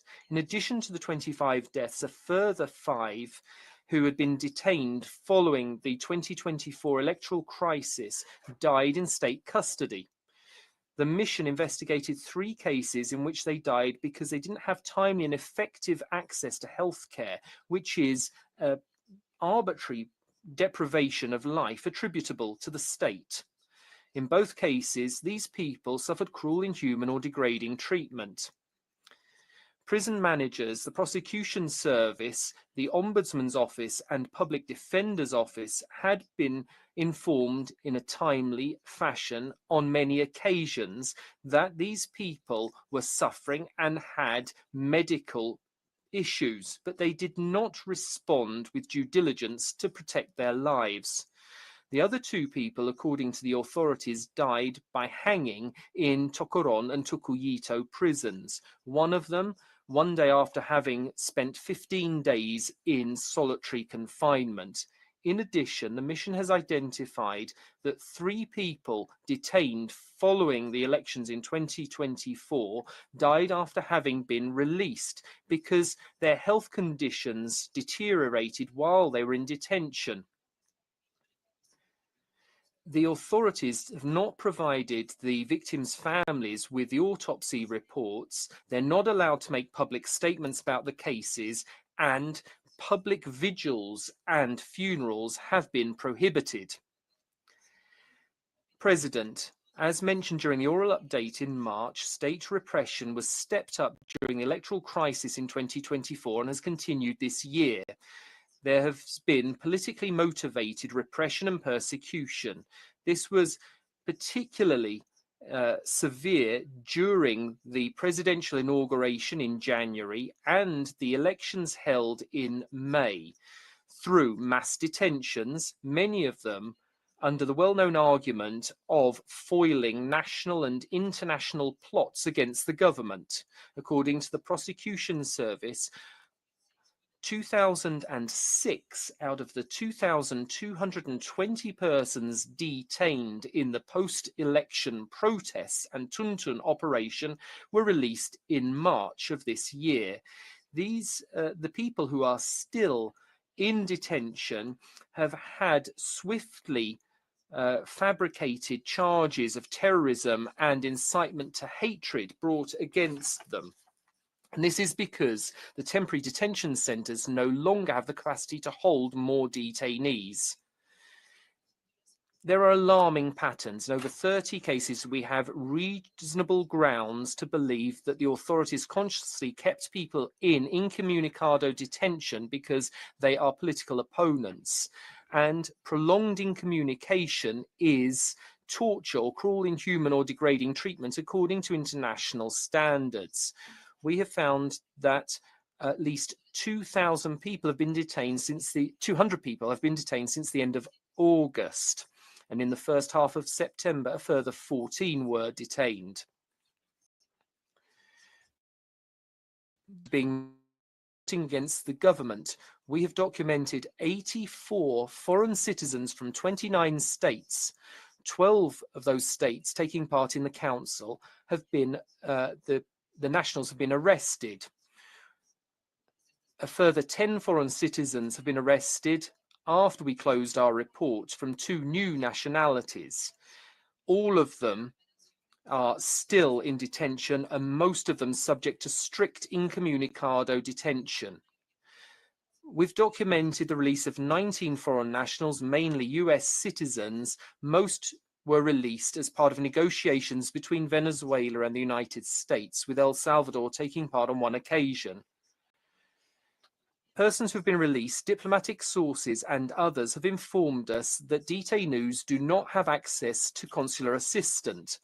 In one case, we corroborated that a person was never brought to a court during their detention. In other cases, it takes 3 months from the time of arrest before being brought to court. And we found that another 5 people had to wait 2.5 months to be brought before a court. President, the Commission has confirmed that at least 220 children and adolescents were detained during the electoral protests and 2 during the presidential inauguration in January of this year. Such detention does not consider their age nor best interest. 4 adolescents continue in detention today. Children and adolescents have been victims of arbitrary detention as well as serious due process violations, enforced disappearance lasting several days, torture, cruel treatment, and serious acts of sexual violence and gender-based violence. 2 people who died during the 2024 protests were minors. After we closed our report, we recorded that another 17-year-old was arrested. His case is being checked simply because the authorities haven't found the person they were looking for. We've also documented extortion-related detention in which security officers demand money either to not arrest or to release people. In one case, there was one person who was detained just because he'd been helping the opposition with logistical tasks on the day of the presidential elections. That person was forced to pay $3,500 to military counterintelligence officers in order to be released. The mission has also documented the arrest of family members of political opponents as a reprisal or pressure against the person who was the real target of the state policy. There have been 7 such cases at least. On 12 occasions, we have reasonable grounds to believe that there has been enforced disappearance. In 2 cases, the disappearance lasted for several months. In the other 10, for days or hours. If we have a broad interpretation of enforced disappearance, then we can increase the number of cases. And there were 5 persons who have been disappeared forcibly for months. The mission has also documented cases of torture, cruel, inhuman, or degrading treatment through threats, beatings with blunt objects, electric shocks in different parts of the body, including genitals, or being asphyxiated with plastic bags. These methods are used against detainees during their questions or as a punishment for their political affiliation to the opposition, whether it be real or perceived.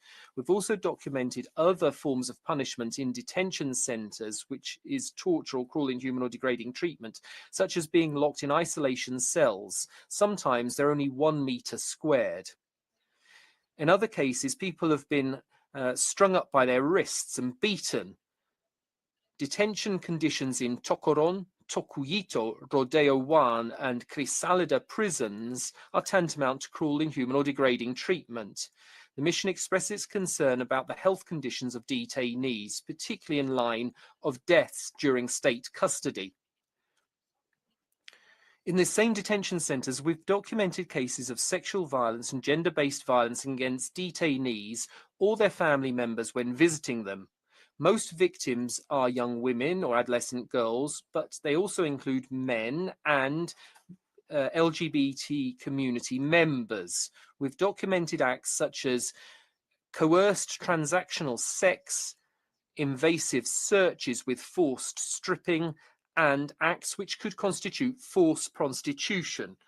In temporary detention centres, adolescent girls were victims of constant acts of sexual violence in exchange for cleaning products, just to keep a minimum of cleanliness in the prison.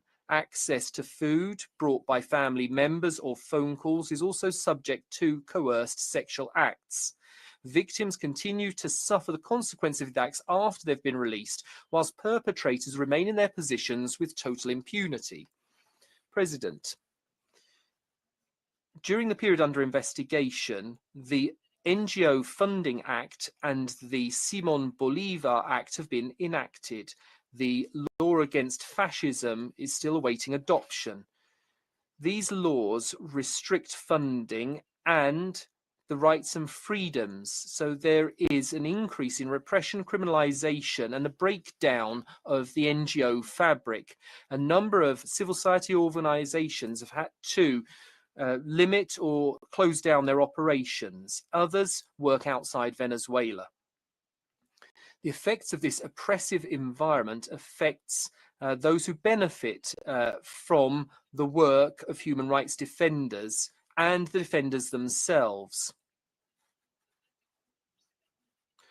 It is important that these mechanisms like ours speed up their action. We will continue to work in conjunction with all those who have been working on the Venezuelan case. Thank you very much for your attention. Merci. Conformément. Thank you. Pursuant to our habitual practice, we will now listen to the concerned country, and I would like to give the floor to the representative of the Bolivarian Republic of Venezuela. You have 5 minutes. Gracias, Presidente. Thank you, President. Against the backdrop of the UN financial crisis, today, unusually, we're here to discuss one of the 10 activities the Council has imposed on Venezuela, the cost of which now rise to almost $10 million. If we were examining Israel, then the number of activities investment would be wholly justified. Venezuela has not attacked anyone or killed children, women and men, let alone with smart missiles. We've not deliberately demolished buildings or bombed hospitals with families, doctors and UN staff inside. We've not launched missiles at negotiating tables.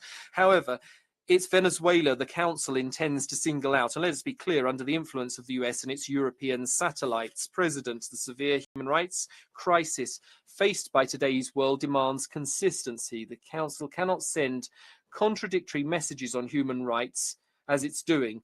and much less so for geopolitical reasons. I wonder, what's the Council been saying about the barbaric violations of the human rights of Venezuelan migrants? Very little or nothing.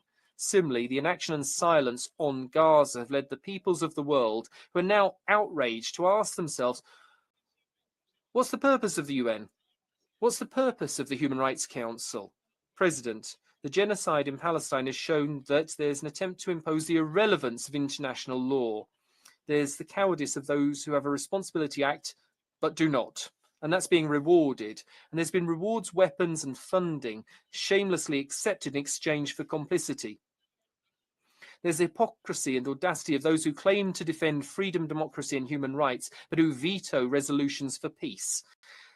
And we're deepening double standards and politicization in favor of the aggressors. On this path, the UN will suffer the same fate as the failed League of Nations, but the intended and resulting hegemonic international order would be 100 times more violent and catastrophic than that sought by the Nazis. President, for over 20 years, there's been hybrid aggression against the people of Venezuela by global hegemony, which has tirelessly sought regime change in our country. We're aware of the attempts at destabilization and false narratives against President Hugo Chavez. There was a coup d'etat in April 2002 and the oil strike in December. He was accused of violating human rights, supporting Colombian guerrillas, engaging in an arms race and destabilizing the region, of being a drug trafficker and even of supporting international terrorist movements. But none of this could be proven. And the same script has been deployed with even great virulence against President Nicolas Maduro. In 2015, the Obama administration designated Venezuela as an unusual and extraordinary threat. And in 2017, the failed Lima Group was created to attack Venezuela from within the region.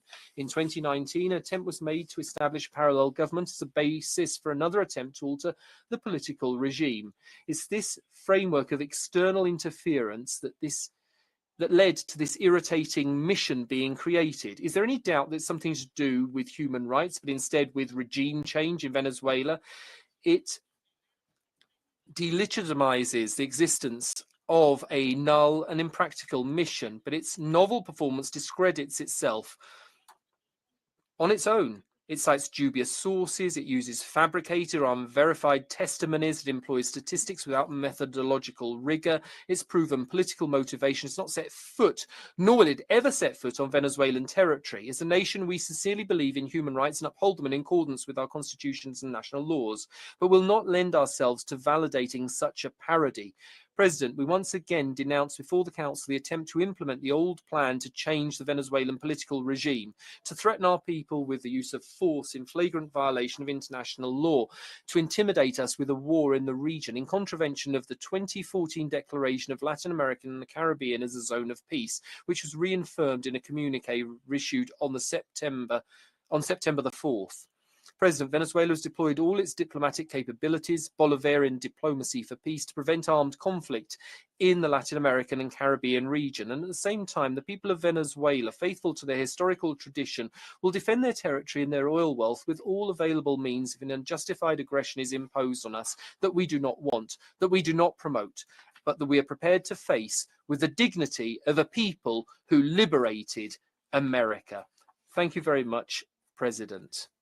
Merci. J'invite les délégations. Thank you. I'd now like to invite interested delegations to ask questions and make comments on the report. The speaking time is 1 minute and 30 seconds for all.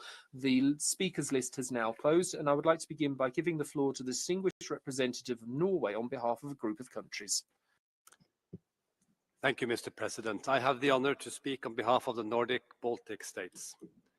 We thank the fact-finding mission on Venezuela for the update and reiterate our full support for its important work. We remain deeply concerned with the human rights situation in Venezuela. The state continues the repression against political opponents. We echo the FFM's concern about continued detentions on political grounds. Furthermore, we are worried about the complicity of the judiciary and the Ombudsman's office with the political authorities in the commission of human rights violations. We call on Venezuela to comply with its international obligations, to ensure full respect for human rights and fundamental freedoms, and prevent irreparable harm to victims. Political violence must cease immediately. The Venezuelan people's right to freedom of expression and peaceful political participation must be respected. Venezuelan authorities must take decisive action towards ending impunity for committed crimes. We urge the government of Venezuela to collaborate effectively with the United Nations mechanisms and with the International Criminal Court. And here comes my question. Could you please elaborate on the level of cooperation between the FFM and the Venezuelan government? Any recommendations on how to proceed to ensure future cooperation between the Venezuelan government and the UN? I thank you. Merci. Je donne la... Thank you. I call on the distinguished representative of Belgium on behalf of a group of countries. Thank you, Mr. President. I deliver this statement on behalf of the Benelux countries, Belgium, the Netherlands, and Luxembourg. We align ourselves with the EU statement and thank the fact-finding mission for their excellent report. We are profoundly concerned by the ongoing repression by the Venezuelan authorities. Currently, more than 820 political prisoners remain arbitrarily detained, including minors, human rights defenders, journalists, lawyers, and members of the opposition. These practices often amount to enforced disappearances, and there is a widespread lack of effective judicial protection. Venezuelan authorities must fulfill their obligations under international human rights law and uphold the rights of all Venezuelans. We call on them to unconditionally release those arbitrarily detained, including dual and foreign citizens. We are deeply concerned about the detentions of Juan Pablo Guanipa, Fredo Superlano, Ronald Carreño, Perkins Rocha, Nakari Mena Ramos, Rocio San Miguel, and many other cases. We also urge the authorities to guarantee prompt access to private legal and medical assistance for those detained.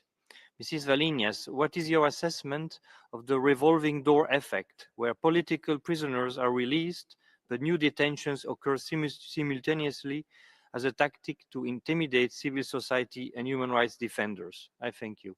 Merci. Je donne la parole au distingué. Thank you. I call on the European Union. Monsieur le Président, the European Union would like to thank the fact-finding mission for this report and reiterate its support for their mandate. All human rights mechanisms on Venezuela are essential, and we urge the authorities to engage with them constructively. This includes the restoration of the full capacity of the UNHRC. The EU is very concerned about the acts of repression mentioned in your report, including excessive use of force and harassment against dissenting voices, opposition members, civil society, human rights defenders, lawyers, as well as journalists. We urge the authorities to respect, protect, and fulfill all human rights, to investigate human rights violations and abuses, to hold those responsible accountable, and to restore the independence of the judiciary. We also call for the severe restrictions on NGOs to be lifted.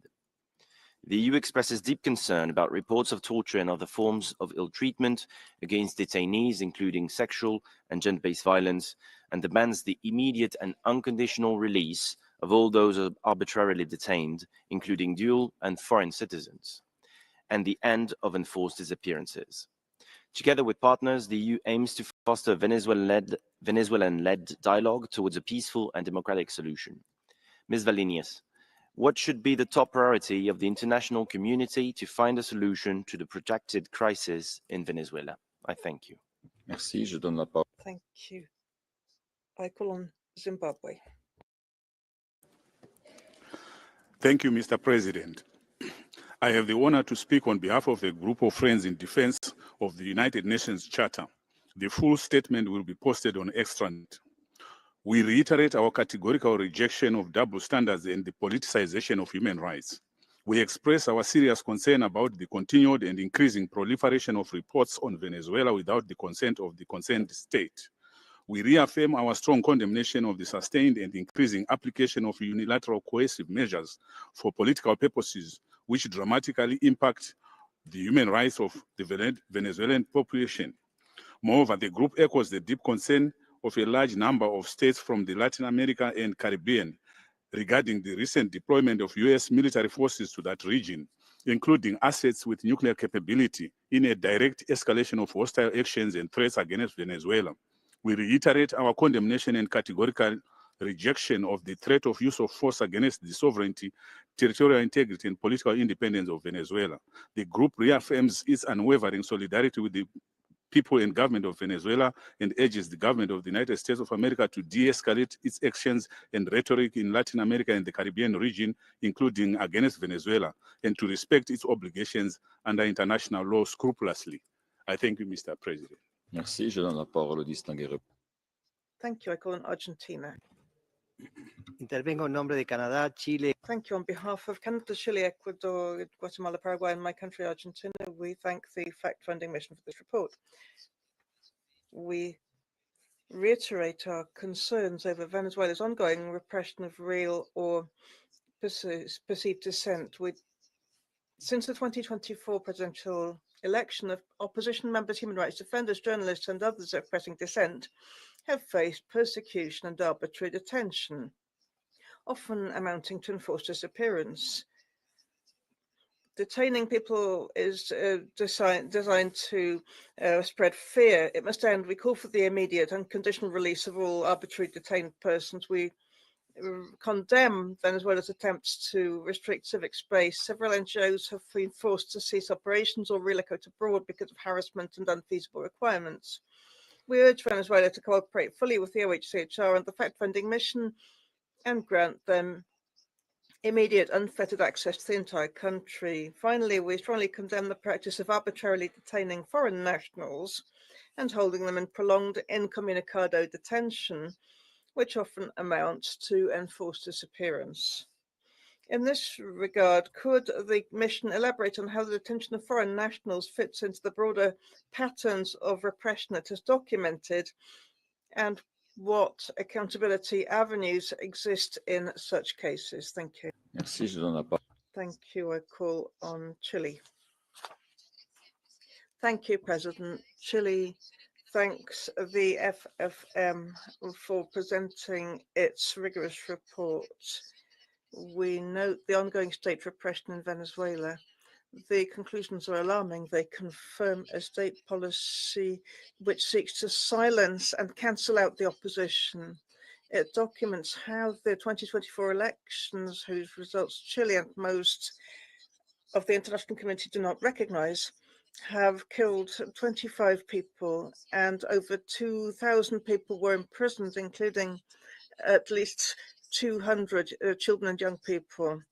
These are not abstract figures, but the result of a systematic plan with summer executions, arbitrary detentions, incommunicado detention, torture, and enforced disappearance. It is particularly alarming to see a pattern of detention of foreigners and selected groups without adequate procedural guarantees. This must be addressed, as well as the shrinkage of civil space and the ongoing impunity in flagrant violation of international obligations of the Venezuelan state. We urgently call on Venezuela's authorities to cease immediately these practices, resume international cooperation, and provide adequate accountability. The victims and their families cannot continue waiting. Thank you. I call on Switzerland. Monsieur le Président, President, Switzerland welcomes the work of the fact-finding mission, thanks it for its report. We are concerned at the systematic repression of dissidents, which has been intensified, particularly in connection with May's elections. We condemn the arbitrary detentions, the enforced disappearances, and all other human rights violations. Members of the opposition, journalists, human rights defenders, and ordinary citizens are targeted. Switzerland is concerned at the bad detention conditions and non-respect of due process. We call on the authorities to end these repressive practices and free all persons arbitrarily detained. Switzerland regrets that access to the country is still refused to members of the mission. We reiterate our call on the authorities to cooperate with international human rights protection mechanisms and implement their recommendations. We advocate that the Office of the High Commissioner for Human Rights should be allowed fully to operate in Venezuela. Switzerland is convinced that inclusive dialogue among all parties is crucial to find a solution to the situation in Venezuela, and we stand ready to act as a builder of bridges. Distinguished members of the Commission, How do you believe the authorities could be encouraged to improve conditions for access to persons arbitrarily detained? Thank you. Thank you. I call on Brazil. Muchas gracias, señor presidente. Thank you, President. Brazil thanks the mission for its report. We continue to follow the situation in Venezuela and call on the country's authorities impartially to investigate the alleged human rights violations. We call for a strengthening of cooperation between Venezuela and the office and other human rights mechanisms, as well as a renewal of cooperation with the Inter-American human rights system. The report points to a rise in restrictions on civic space, with arbitrary detentions and enforced disappearances. We are concerned at the reported politically motivated detentions. We call on the authorities to comply with international human rights standards in this connection. We reaffirm our concern at the unilateral coercive measures imposed on Venezuela, which have a considerable impact on human rights. We also call for the human rights of migrants and refugees from Venezuela to be respected. Finally, we express strong concern at the reports of summary executions in international waters near Venezuela. If confirmed, these are grave violations of international law and human rights law. Thank you. Merci. Je donne la parole au distingué. Thank you. I call on Argentina. Gracias, señor presidente. Thank you, President. Like a ritual without a mass, Argentina once more speaks out, as has been done over the years, to denounce the systematic human rights violations, which have become a habit and a shady and painful practice in Venezuela, almost a driving force in policy. We don't even need to turn to the past, since this is part of the present. The present doesn't require us to remember. Like a capricious time machine, Venezuela has not only shed doubt on the future, but also on the past. For example, the Argentine gendarme Nahuel Gallo, who arrived in Venezuela in December 2024 and became visible, materially invisible, a victim of enforced disappearance and arbitrary detention, but present in the hearts of all Argentinians, and not only in the report of the mission. His life and his freedom are part of our most fervent desires. We're in high season for complaints of human rights violations. If we change the scene, nothing changes Venezuela.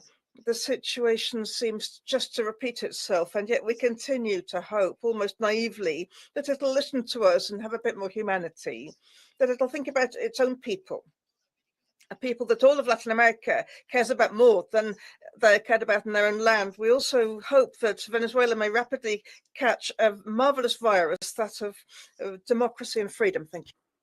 Merci. Je donne la parole. Thank you. I call on the Organization of American States for a video statement. Council, I address you in my capacity as Rapporteur for Venezuela of the Inter-American Commission on Human Rights. More than a year has passed since the presidential elections, yet the Electoral Council has not released the tally sheets needed to verify the results declared in favor of Nicolás Maduro. This undermines the credibility of the process. Meanwhile, state repression has escalated. Reliable reports confirm that 808 people remain arbitrarily detained, including 4 children. Many families have received no information about the whereabouts of their loved ones, circumstances that may constitute enforced disappearances. Furthermore, no one has been held accountable for the 25 killings acknowledged by the state itself of men who protested electoral opacity. The Venezuelan crisis is rooted in the lack of legitimacy of Maduro's regime. Lacking independence, state institutions operate primarily as instruments designed to secure the regime in power. Merci. Je donne la parole au Thank you. I call on the Islamic Republic of Iran.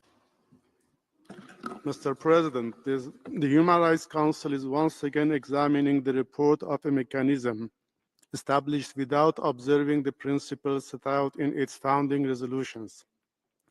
As highlighted by Venezuela, this mechanism has failed to respect independence and impartiality. Venezuela has consistently pursued constructive cooperation with the United Nations, particularly in the field of human rights, yet today faces serious interventionist threats from the United States. Iran reaffirms its solidarity with the government and people of Venezuela. Despite years under unilateral coercive measures, Venezuela has relied on the support of its people to defend human rights while safeguarding its sovereignty and independence. Such sanctions have not weakened its determination. We call for the lifting of unilateral coercive measures, which remain the main cause of human rights violations in sanctioned countries. Instead of politically driven monitoring, the Council should address grave violations committed by those imposing such measures that undermine the rights of entire nations. It is regrettable that country-specific mechanisms, such as the fact-finding mission on Venezuela, pursue unconstructive approaches, discouraging developing countries about the Council's future. I thank you. Merci. Je donne la parole au distingué. Thank you. I call on Spain. Thank you, President. Spain aligns with the EU statement and thanks the mission for its report and the assessment of the human rights situation in Venezuela. It documents intensifying severe human rights violations since the 2024 elections, with a significant rise in arbitrary detentions and political repression, including persecution of dissidents and opposition, civil society members, human rights defenders, and journalists. Spain calls for the immediate unconditional release of all individuals held arbitrarily, including dual nationals and foreign citizens.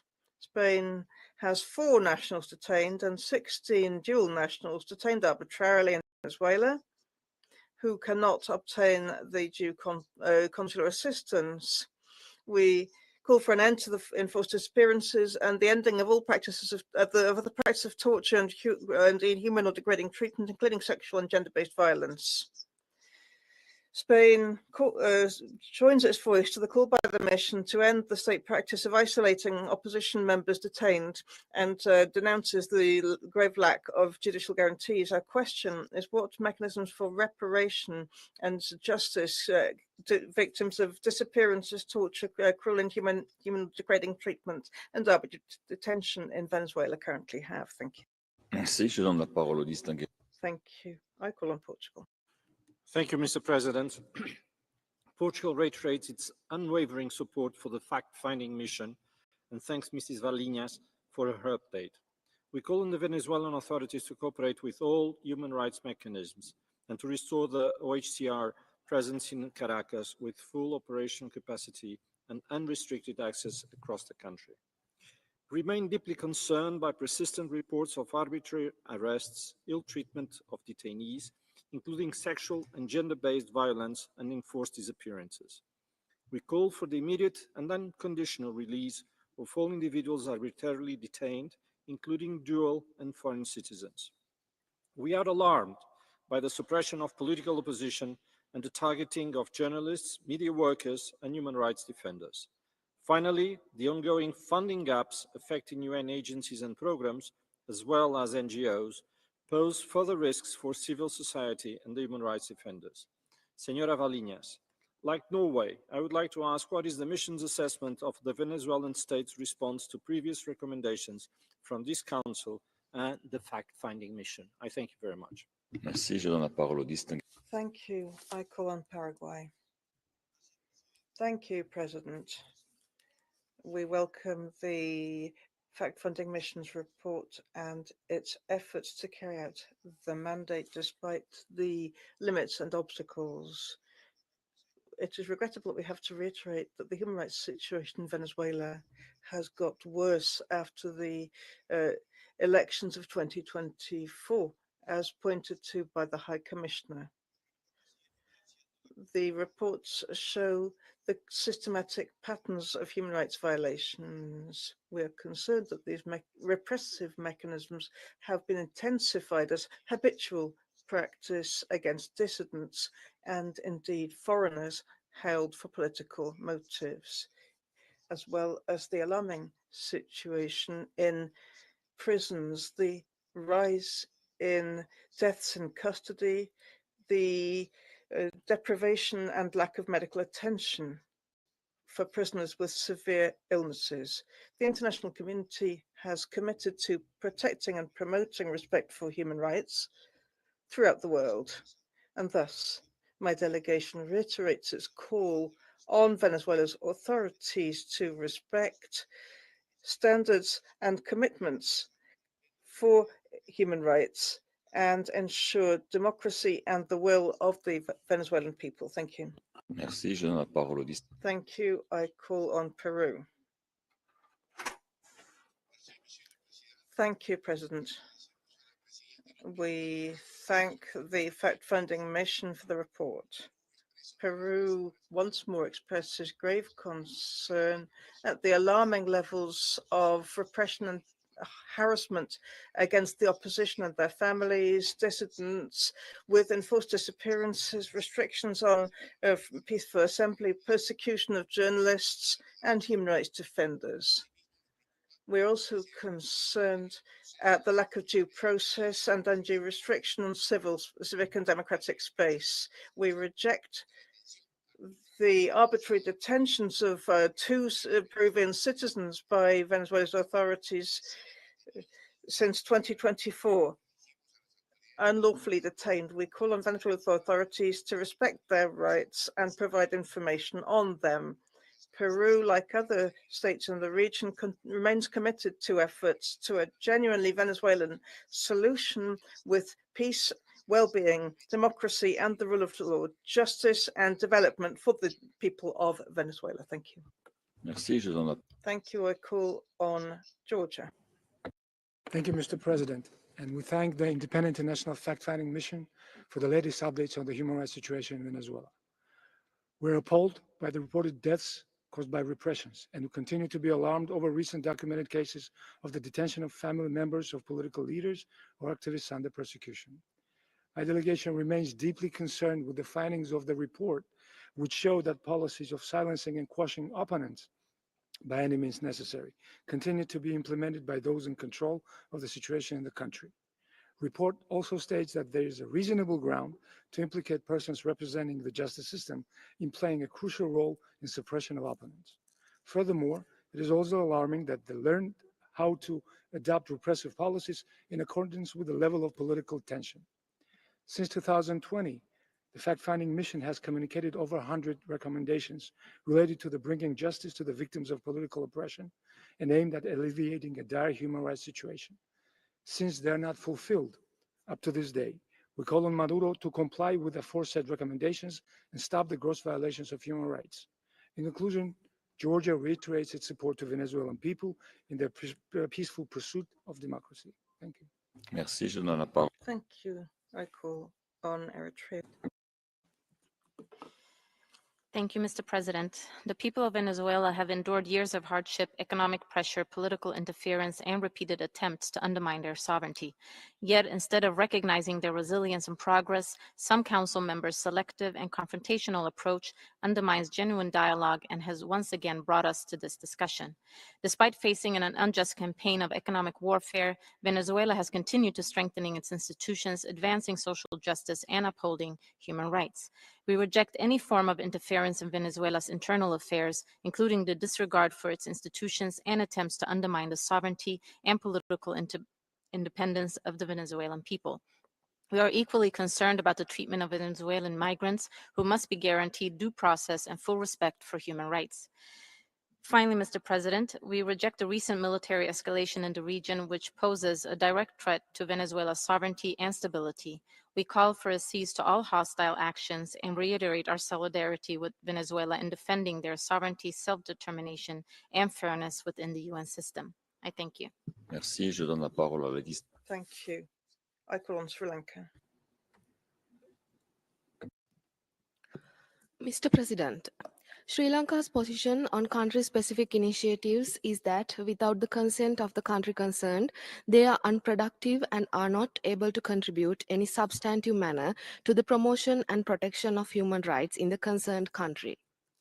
Whereas the Human Rights Council is supposed to help countries to improve their human rights situation, naming and shaming is not helpful.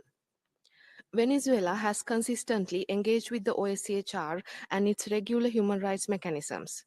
Venezuela has also facilitated visits by special procedure mandate holders and fulfilled their treaty body reporting obligations and engaged in the Universal Periodic Review most recently in 2022.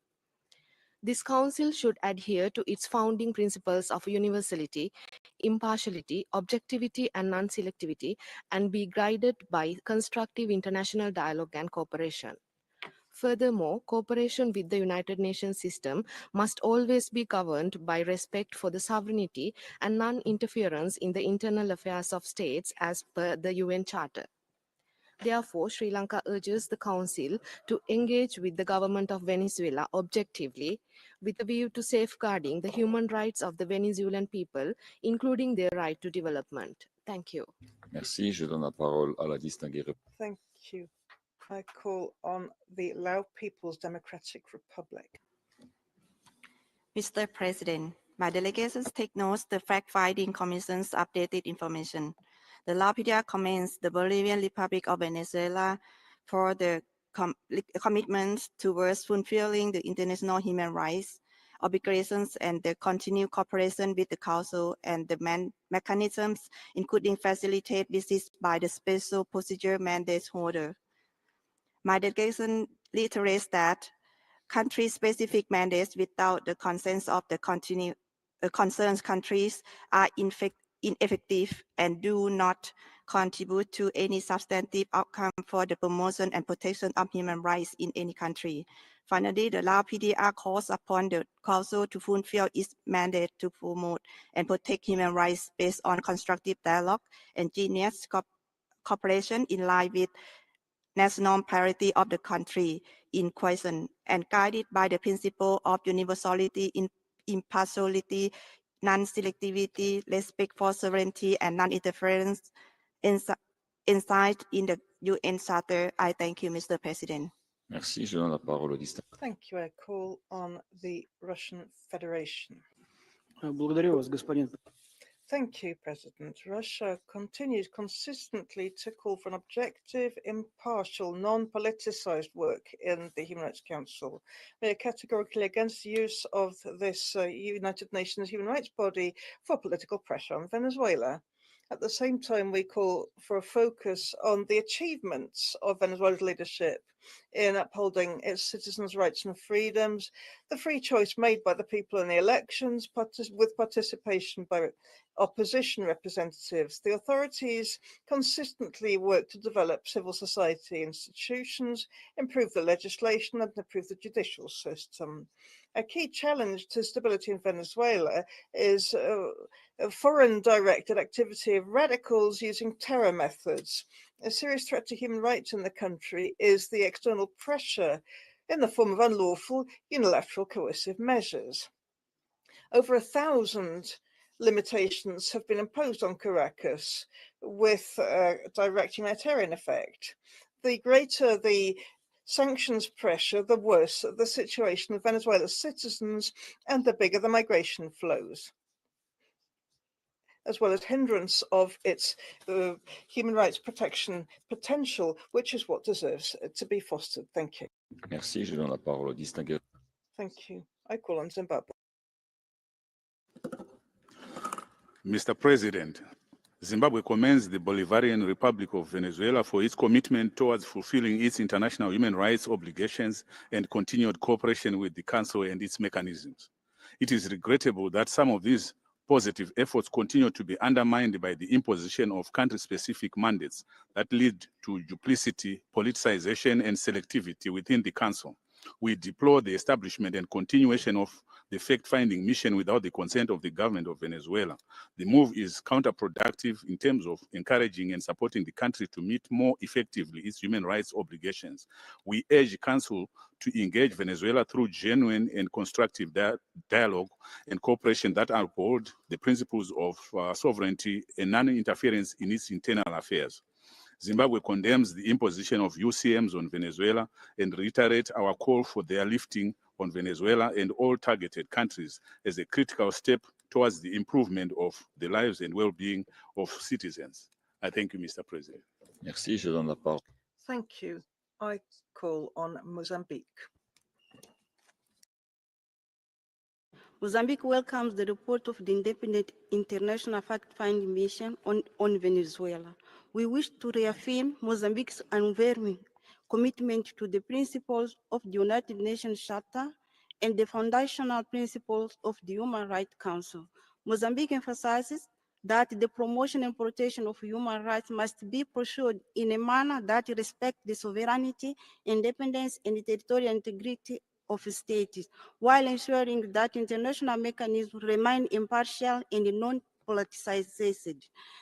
We reiterate our belief that sustainable progress in human rights is best achieved through genuine dialogue, mutual respect, and international cooperation, rather than through approaches that may deepen division and dissensions. In this regard, we encourage continued engagement between Venezuela and relevant UN mechanisms in accordance with the country's commitment and the principles of cooperation. Mozambique stands ready to support efforts aimed at ensuring that the Human Rights Council remains a platform of consensus building and support. Thank you, Mr. President. Merci, je donne la parole. Thank you. I call on Czechia. Merci, Monsieur Président. Mr. President, Madam Chair, Czechia aligns itself with the EU statement. We appreciate the fact-finding mission efforts and insights provided in this report. We reiterate our call on Venezuela to engage meaningfully with the fact-finding mission. The current findings have little room for optimism. Human rights in Venezuela are not just under threat, they are being systematically dismantled. We are deeply concerned about the widespread repression, including intimidation, arbitrary detentions, torture, sexual violence, and targeting of civil society, journalists, and other dissenting voices. Restrictions on freedoms of expression, association, and peaceful assembly persist, while access to justice remains limited. These practices violate fundamental rights and also undermine the prospects for meaningful dialogue. Czechia wishes to draw particular attention to the situation of unlawfully and arbitrarily detained persons, including Czech citizen Jan Darmovzal. We urge the Venezuelan authorities to unconditionally release all those deprived of liberty without due process. We emphasize the importance of Venezuela adhering to fundamental norms of international conduct, notably those enshrined in the Vienna Convention on Diplomatic Relations and Vienna Convention on Consular Relations. Madam Valinas, given the systematic denial of diplomatic access to detainees, what mechanisms does the fact-finding mission recommend to ensure accountability and international oversight in cases of arbitrary detention? I thank you. Merci, je donne la parole. Thank you. I call on distinguished representative of Cuba. President, Cuba categorically rejects this hostile and interfering exercise against the Bolivarian Republic of Venezuela. This arbitrarily imposed mechanism is part of a political agenda that uses human rights as a pretext to meddle in the internal affairs of a sovereign state. If you continue to endorse measures which undermine Venezuela's institutions and sovereignty, then you're going to harm human rights and undermine the Council's credibility. You can't use this body as blackmail against countries from the global south. The Council must explore mechanisms of genuine cooperation with Venezuela under terms which are mutually agreed.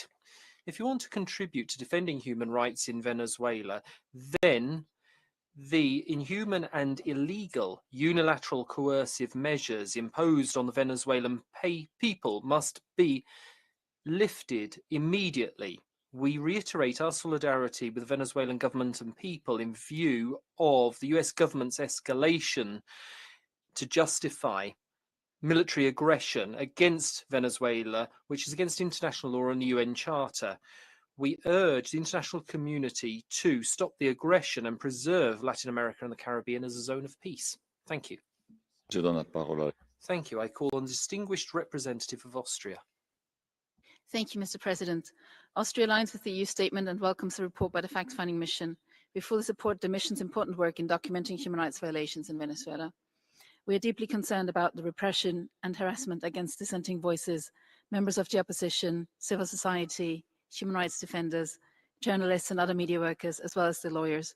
The continued reports of enforced disappearances, arbitrary detentions and deaths in detention are alarming and unacceptable.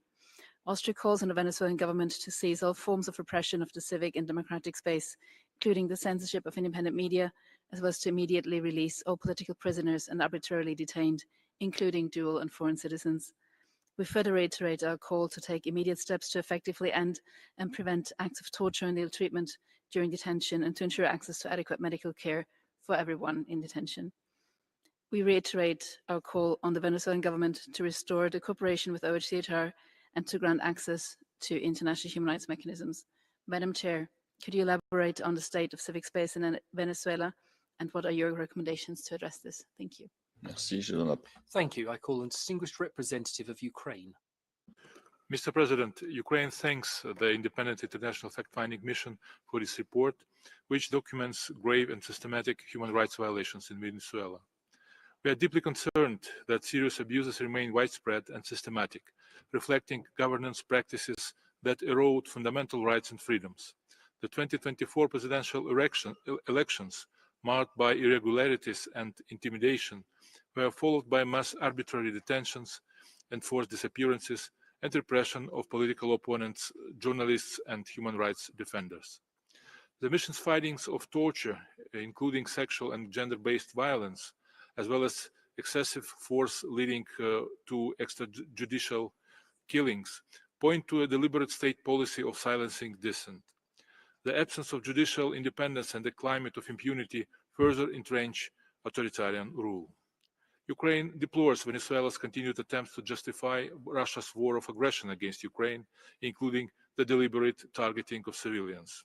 Such positions are morally indefensible and reveal contempt for international law and human rights. We call on Venezuela to release all arbitrarily detained persons, end repressions, and fully cooperate with international human rights mechanisms, including the International Criminal Court. Thank you. Merci, je donne la... Thank you. I call on distinguished representative of Turkey. Mr. President, we reiterate our wish that Venezuela embarks on a road towards a prosperous future so that the people of Venezuela will reach high standards of living and fully enjoy their human rights. We maintain our strong belief that any issue, including those in the field of human rights, can only be solved through encompassing dialogue and cooperation among the Venezuelans themselves. The re-establishment of the presence of the OHCHR in Venezuela is important. Turkey, as a matter of principle, does not join unilateral sanctions. Unilateral coercive methods have negative impacts on the daily life of Venezuelans, as well as on companies and citizens of other states. Turkey will continue to stand by Venezuela for its stability and prosperity. Thank you. Merci, je donne la... Thank you. I call on distinguished representative of Saudi Arabia. شكرا السيد الرئيس. اطلعت بعثة بلادي باهتمام. Thank you, President. My country's delegation has carefully studied the report on the human rights situation in the Bolivarian Republic of Venezuela. We hail the efforts deployed by the Venezuelan government in this area, and we also appreciate its regular cooperation with the Office of the High Commissioner. Saudi Arabia reiterates the importance of dialogue and cooperation, which is free from selectivity, because this is the best way of promoting and protecting human rights. We have to take the challenges faced by different countries into consideration. And so we would like to insist on the fact that tangible progress can only be made when there is sincere dialogue and cooperation with the country concerned, which is constructive and takes national priorities into consideration. I thank you. Merci, je donne la parole au distingué. I call on distinguished representative Belarus.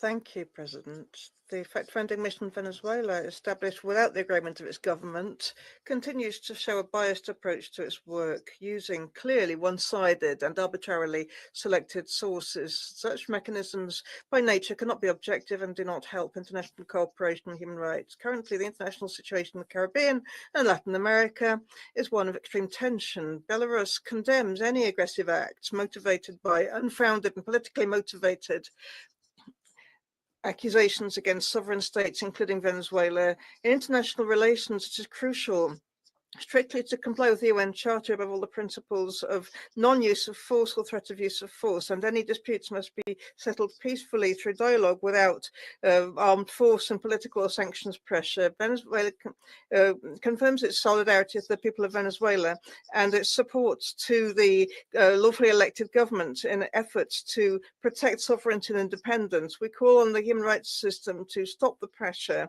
based on speculation regarding the internal political situation, or to make a true contribution to the human rights of the people of Venezuela. Thank you. Merci, je donne la parole. Thank you. I call on distinguished representative of Yemen. Merci, Monsieur le Président. La délégation du Yémen. Thank you, President. The delegation of Yemen has taken note of the report from the International Independent Fact-Finding Mission on Venezuela. We hail the Venezuelan government's measures to cooperate with human rights mechanisms. It has successfully concluded its universal periodic review and has presented its periodic reports to a number of different treaty bodies and has accepted visits from special procedures. We encourage the Venezuelan government to pursue this constructive approach with the Office of the High Commissioner for Human Rights. In this context, we would like to reiterate the importance of respecting state sovereignty and territorial integrity and non-interference in their domestic affairs, which is in line with the objectives and principles of the United Nations Charter. We must refrain from unilateral measures which could exacerbate the suffering of people and undermine efforts to promote and protect human rights. Thank you, President. Thank you. I now call on the distinguished representative of New Zealand. Not here. Je donne la parole au I call on distinguished representative of Sudan. شكرا سيد الرئيس. لقد اطلعنا على تقرير بحث التغسل. Thank you, President. We've taken note of the report on the human rights situation in Venezuela and the recommendations contained therein. We hail the efforts to promote and protect human rights in Venezuela, particularly the holding of elections in that country. We also pay tribute to Venezuela's cooperation with the Universal Periodic Review, treaty bodies, and special procedures mandate holders. We would like to encourage Venezuela to pursue its efforts in all areas of human rights. We respect Venezuela's national choices and priorities. We would like to ask the fact-finding mission, what are the consequences of the unilateral coercive measures on Venezuela? Are they harming Venezuela's development? And what are your recommendations to move beyond this? Thank you. Si, je donne la parole. Thank you. I call on the distinguished representative of the Democratic People's Republic of Korea. Thank you, Mr. President. The delegation of the Democratic People's Republic of Korea shares the deep concern of a large number of states from Latin America and the Caribbean regarding the recent deployment of United States military forces to the region. We reject, in the strongest terms, the threat or use of force against the sovereignty, territorial integrity, and political independence of all Bolivarian Republic of Venezuela. In this regard, we call upon the United States to refrain from further military escalation and hostile actions against Venezuela, which only heighten tensions and threaten regional stability.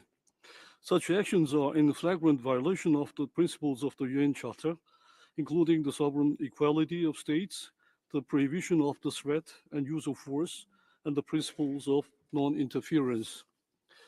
We further express our concerns over the continued imposition of politically motivated resolutions and unilateral coercive measures against Venezuela, and reaffirm our full solidarity with the people and the government of Venezuela. We urge all the parties to respect the sovereignty and independence of Venezuela and call upon the United States to cease the destabilizing actions so that Latin America and the Caribbean may continue to remain a region of peace. I thank you.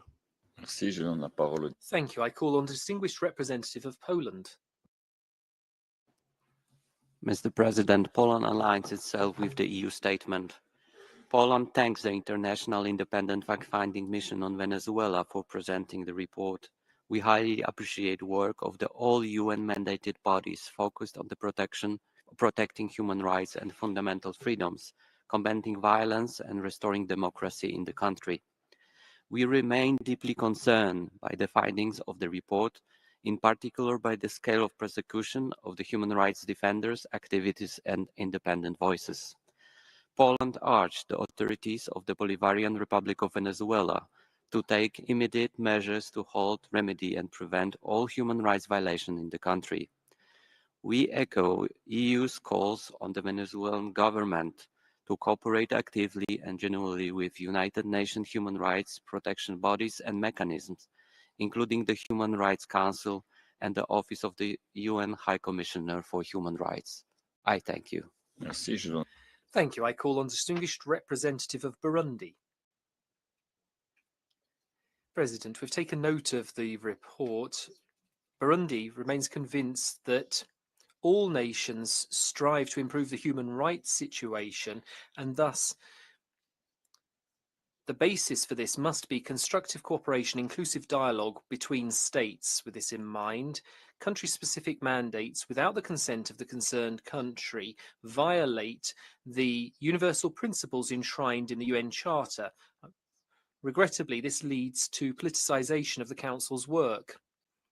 States' sovereignty and territorial integrity must be respected, and the primacy of state responsibility regarding promoting and protecting human rights must be taken into consideration. With this in mind, we pay a warm tribute to the government of Venezuela's commitment to cooperating with the Council and its mechanisms, particularly Universal Periodic Review, which shows that it stands ready to be assessed voluntarily by its peers, but it's also cooperated well with other UN treaty bodies. Lastly, we believe that this Council is an important tool for promoting human rights, but we must strive constantly to ensure that its work isn't politicised. Thank you. Thank you. I call on the distinguished representative of Ireland. Thank you, Mr. President.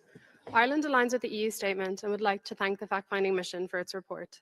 Ireland is deeply concerned by the widespread perpetration of human rights violations against opposition members, human rights defenders, journalists and media workers, LGBTIQ+ persons, and Indigenous peoples in Venezuela.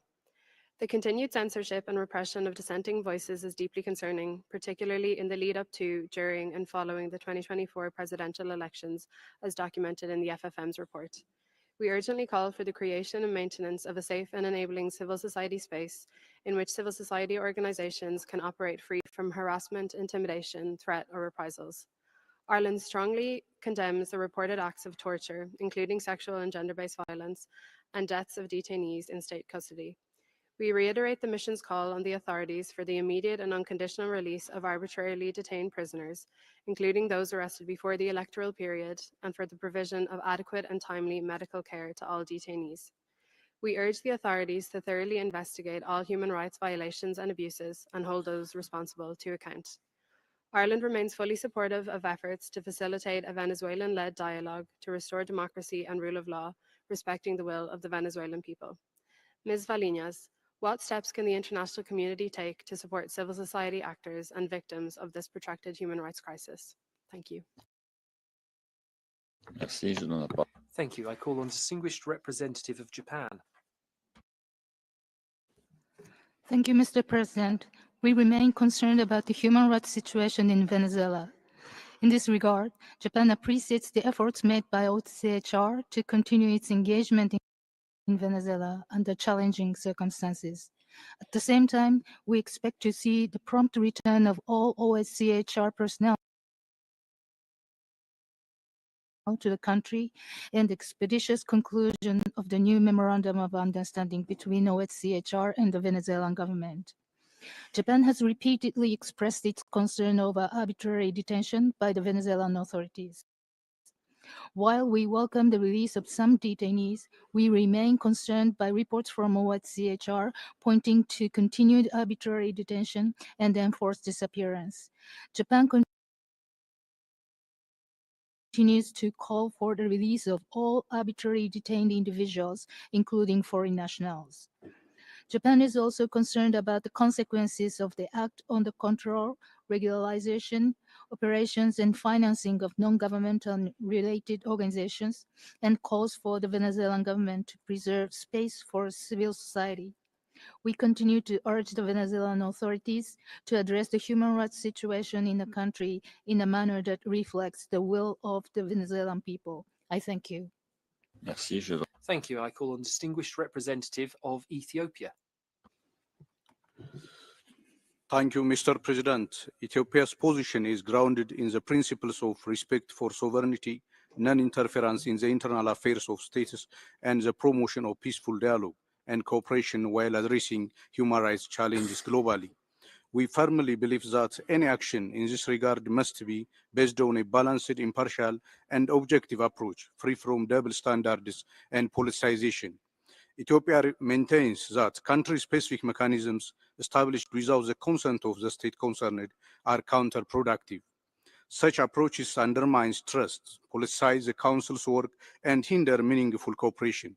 We advocate for constructive engagement based on dialogue, mutual respect, and nationally driven solutions. Ethiopia advocates for capacity building and technical assistance that is constructive, non-coercive, and respect of state sovereignty. We also remain committed to the UPR process as a valuable platform for enhancing human rights through dialogue and cooperation. To this end, we acknowledge and appreciate Venezuela's constructive engagement with the Universal Periodic Review process, including its commitment to the implementing accepted recommendations. Furthermore, we support and encourage its strengthened engagement with the OHCHR and other relevant UN bodies. I thank you. Merci. Thank you. I call on distinguished representative of Bolivia. Thank you, President. Bolivia doesn't support the imposition of mandates that don't have the support of the country concerned. If you don't have constructive dialogue, then you won't achieve genuine progress in the area of human rights nor achieve progress. These mandates don't work with the authorities, they're not on the ground, and they don't get plural sources of information to reflect the real reality of the country. These mandates just promote division and enhance polarization, as we've seen in so many cases. We also reject their instrumentalization for exerting political pressure and which try to isolate some states as well. So we raise our concern and rejection of the mobilization of US forces in the region and the use of force against the sovereignty, territorial integrity and independence of Venezuela. President, we reiterate our support and solidarity for the Venezuelan people who've resisted a number of attacks on them, such as the imposition of unilateral coercive measures, which have a deleterious impact on the human rights of Venezuelan people. We urge the Council once again to launch a genuine dialogue of cooperation with Venezuela. Thank you very much. Merci. Je donne la parole. Thank you. I call on distinguished representative of the Dominican Republic. Thank you, President. The Dominican Republic would like to thank the International Fact-Finding Mission on the Bolivarian Republic of Venezuela for its report. We have taken note of Venezuela's efforts to meet its international obligations. Nevertheless, we must express our concern at the report's conclusions. In this light, The Dominican Republic would like to encourage the Venezuelan authorities to step up their efforts to fully meet their international human rights obligations by ensuring civil, political, economic, social and cultural rights for the entire population. The Dominican Republic reiterates its solidarity for the fraternal people of Venezuela, and we remain ready to support you in this process in the firm belief that respect for human rights is the bedrock for shared peace and prosperity. Thank you. Thank you. I call on the distinguished representative of Burkina Faso. Thank you, President. My delegation would like to bid a warm welcome to the delegation of the Bolivarian Republic of Venezuela. We've taken note of the report. We hail the holding of presidential and legislative elections, which have helped strengthen Venezuela's institutions. Progress has been made in promoting, protecting human rights through, inter alia, the implementation of the National Human Rights Plan, active cooperation with the Council and its mechanisms and treaty bodies. My delegation hopes that Venezuela's human rights efforts will be supported and recognized in strict respect for Venezuela's sovereignty and independence. Venezuela repeats that we must urgently act in line with the principles and goals of the UN Charter without resorting to coercion, selectivity and politicization of human rights. Thank you. These were the last speakers that we could accommodate. So we're now going to turn to the list of speakers from non-governmental organizations, and I would like to give the floor first of all to Aula Abierta by video.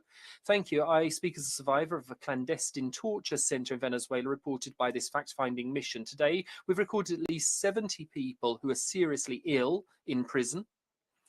4 of them are adolescents, 12 human rights defenders. There are 133 women, almost 100 foreign citizens, and over 12 university teachers, and over 130 people who've been forcibly disappeared. Using data from the NGO Justicia Encuentro y Perdón, I've identified 92 places of detention. This is unprecedented. It shows how serious the situation is. Corruption compounds the situation of prisoners because families are facing extortion when they visit prisons and try to take food, medicine and water. We call upon the Council to strengthen the mission's mandate to preserve evidence and analyze command change and fight corruption. We call upon the Council to cooperate actively with the mission, share information and publicly publish any obstacles to its work, and to drive full cooperation with the Office, Special Procedures and the Red Cross so that they have access to places of detention, and also coordinate on accountability using the mission's findings to support the prosecution service, the ICC and other courts. There's a lot to be done. Thank you. Merci, je donne. Thank you. I call on the Centre for Justice and International Law by video. We denounce that following the elections on the 28th of July 2024, there's been a new wave of repression against human rights defenders in Venezuela. The interpreters would like to inform you that the sound quality is too poor for interpretation and interpretation is suspended. Tras los comicios. Ninguno tuvo base legal ni notificación. Las personas se enteraron al viajar o revisar el sistema oficial. En algunos casos hubo detenciones en aeropuertos, interrogatorios y confiscación de documentos, incluso anulaciones a familiares, entre ellos niños, y dobles anulaciones tras renovar el pasaporte. Este patrón arbitrario e ilegal que continúa ocurriendo ha sido la antesala de ataques más graves, como criminalización, desapariciones forzadas y detenciones ilegales. El caso de Eduardo Torres, defensor de Provea y beneficiario de medidas cautelares de la CIDH, lo ejemplifica con claridad. Tras la anulación de su pasaporte en 2024, Eduardo fue desaparecido forzadamente en mayo de 2025 y hoy sigue detenido, incomunicado y sin un debido proceso. Venezuela se encuentra al borde del cierre total de su espacio cívico. Exhortamos al Consejo a actuar con urgencia para evitarlo y exigir la liberación inmediata de Eduardo Torres y de todas las personas defensoras de derechos humanos detenidas arbitrariamente. Gracias. Merci, je donne la parole. Thank you. I call on Ingénieur Dumont for a joint statement. This report confirms what Venezuelans know only too well. Nicolas Maduro hangs on to power through systematic repression, torture, and electoral fraud. Venezuela is not an imperfect democracy. It's a power structure which has destroyed the rule of law, collapsed the economy, caused a complex humanitarian crisis leading to the displacement of a third of the population. It's this structure which is at the heart of the current crisis, as we can see from today's report documenting enforced disappearance, torture against detainees, imprisonment of children on charges of terrorism. Venezuelans are only too aware of this situation. 10 years ago, I was sentenced to 14 years in prison because I denounced Maduro as being corrupt and a drug trafficker.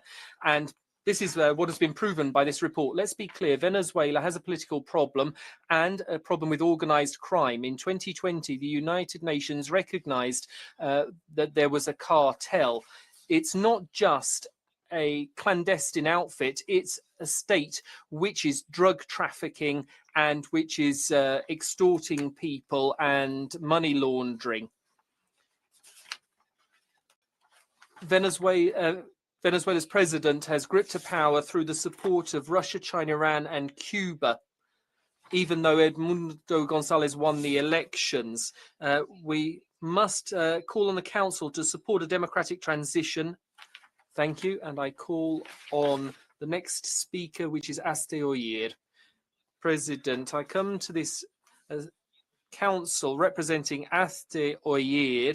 I represent thousands of Spanish citizens who denounce Zapatero's collaboration with Maduro, followed up by today's Prime Minister Pedro Sanchez. They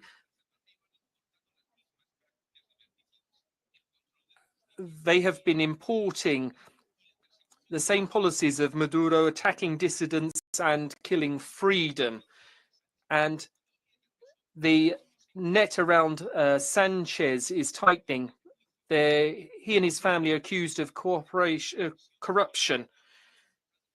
So we have too many secretary generals of the Socialist Party who are in the hands of the justice system. Pedro Sanchez is known as the corrupt one. Zapatero and Sanchez and others are denouncing journalists seeking truth and judges who are impartial.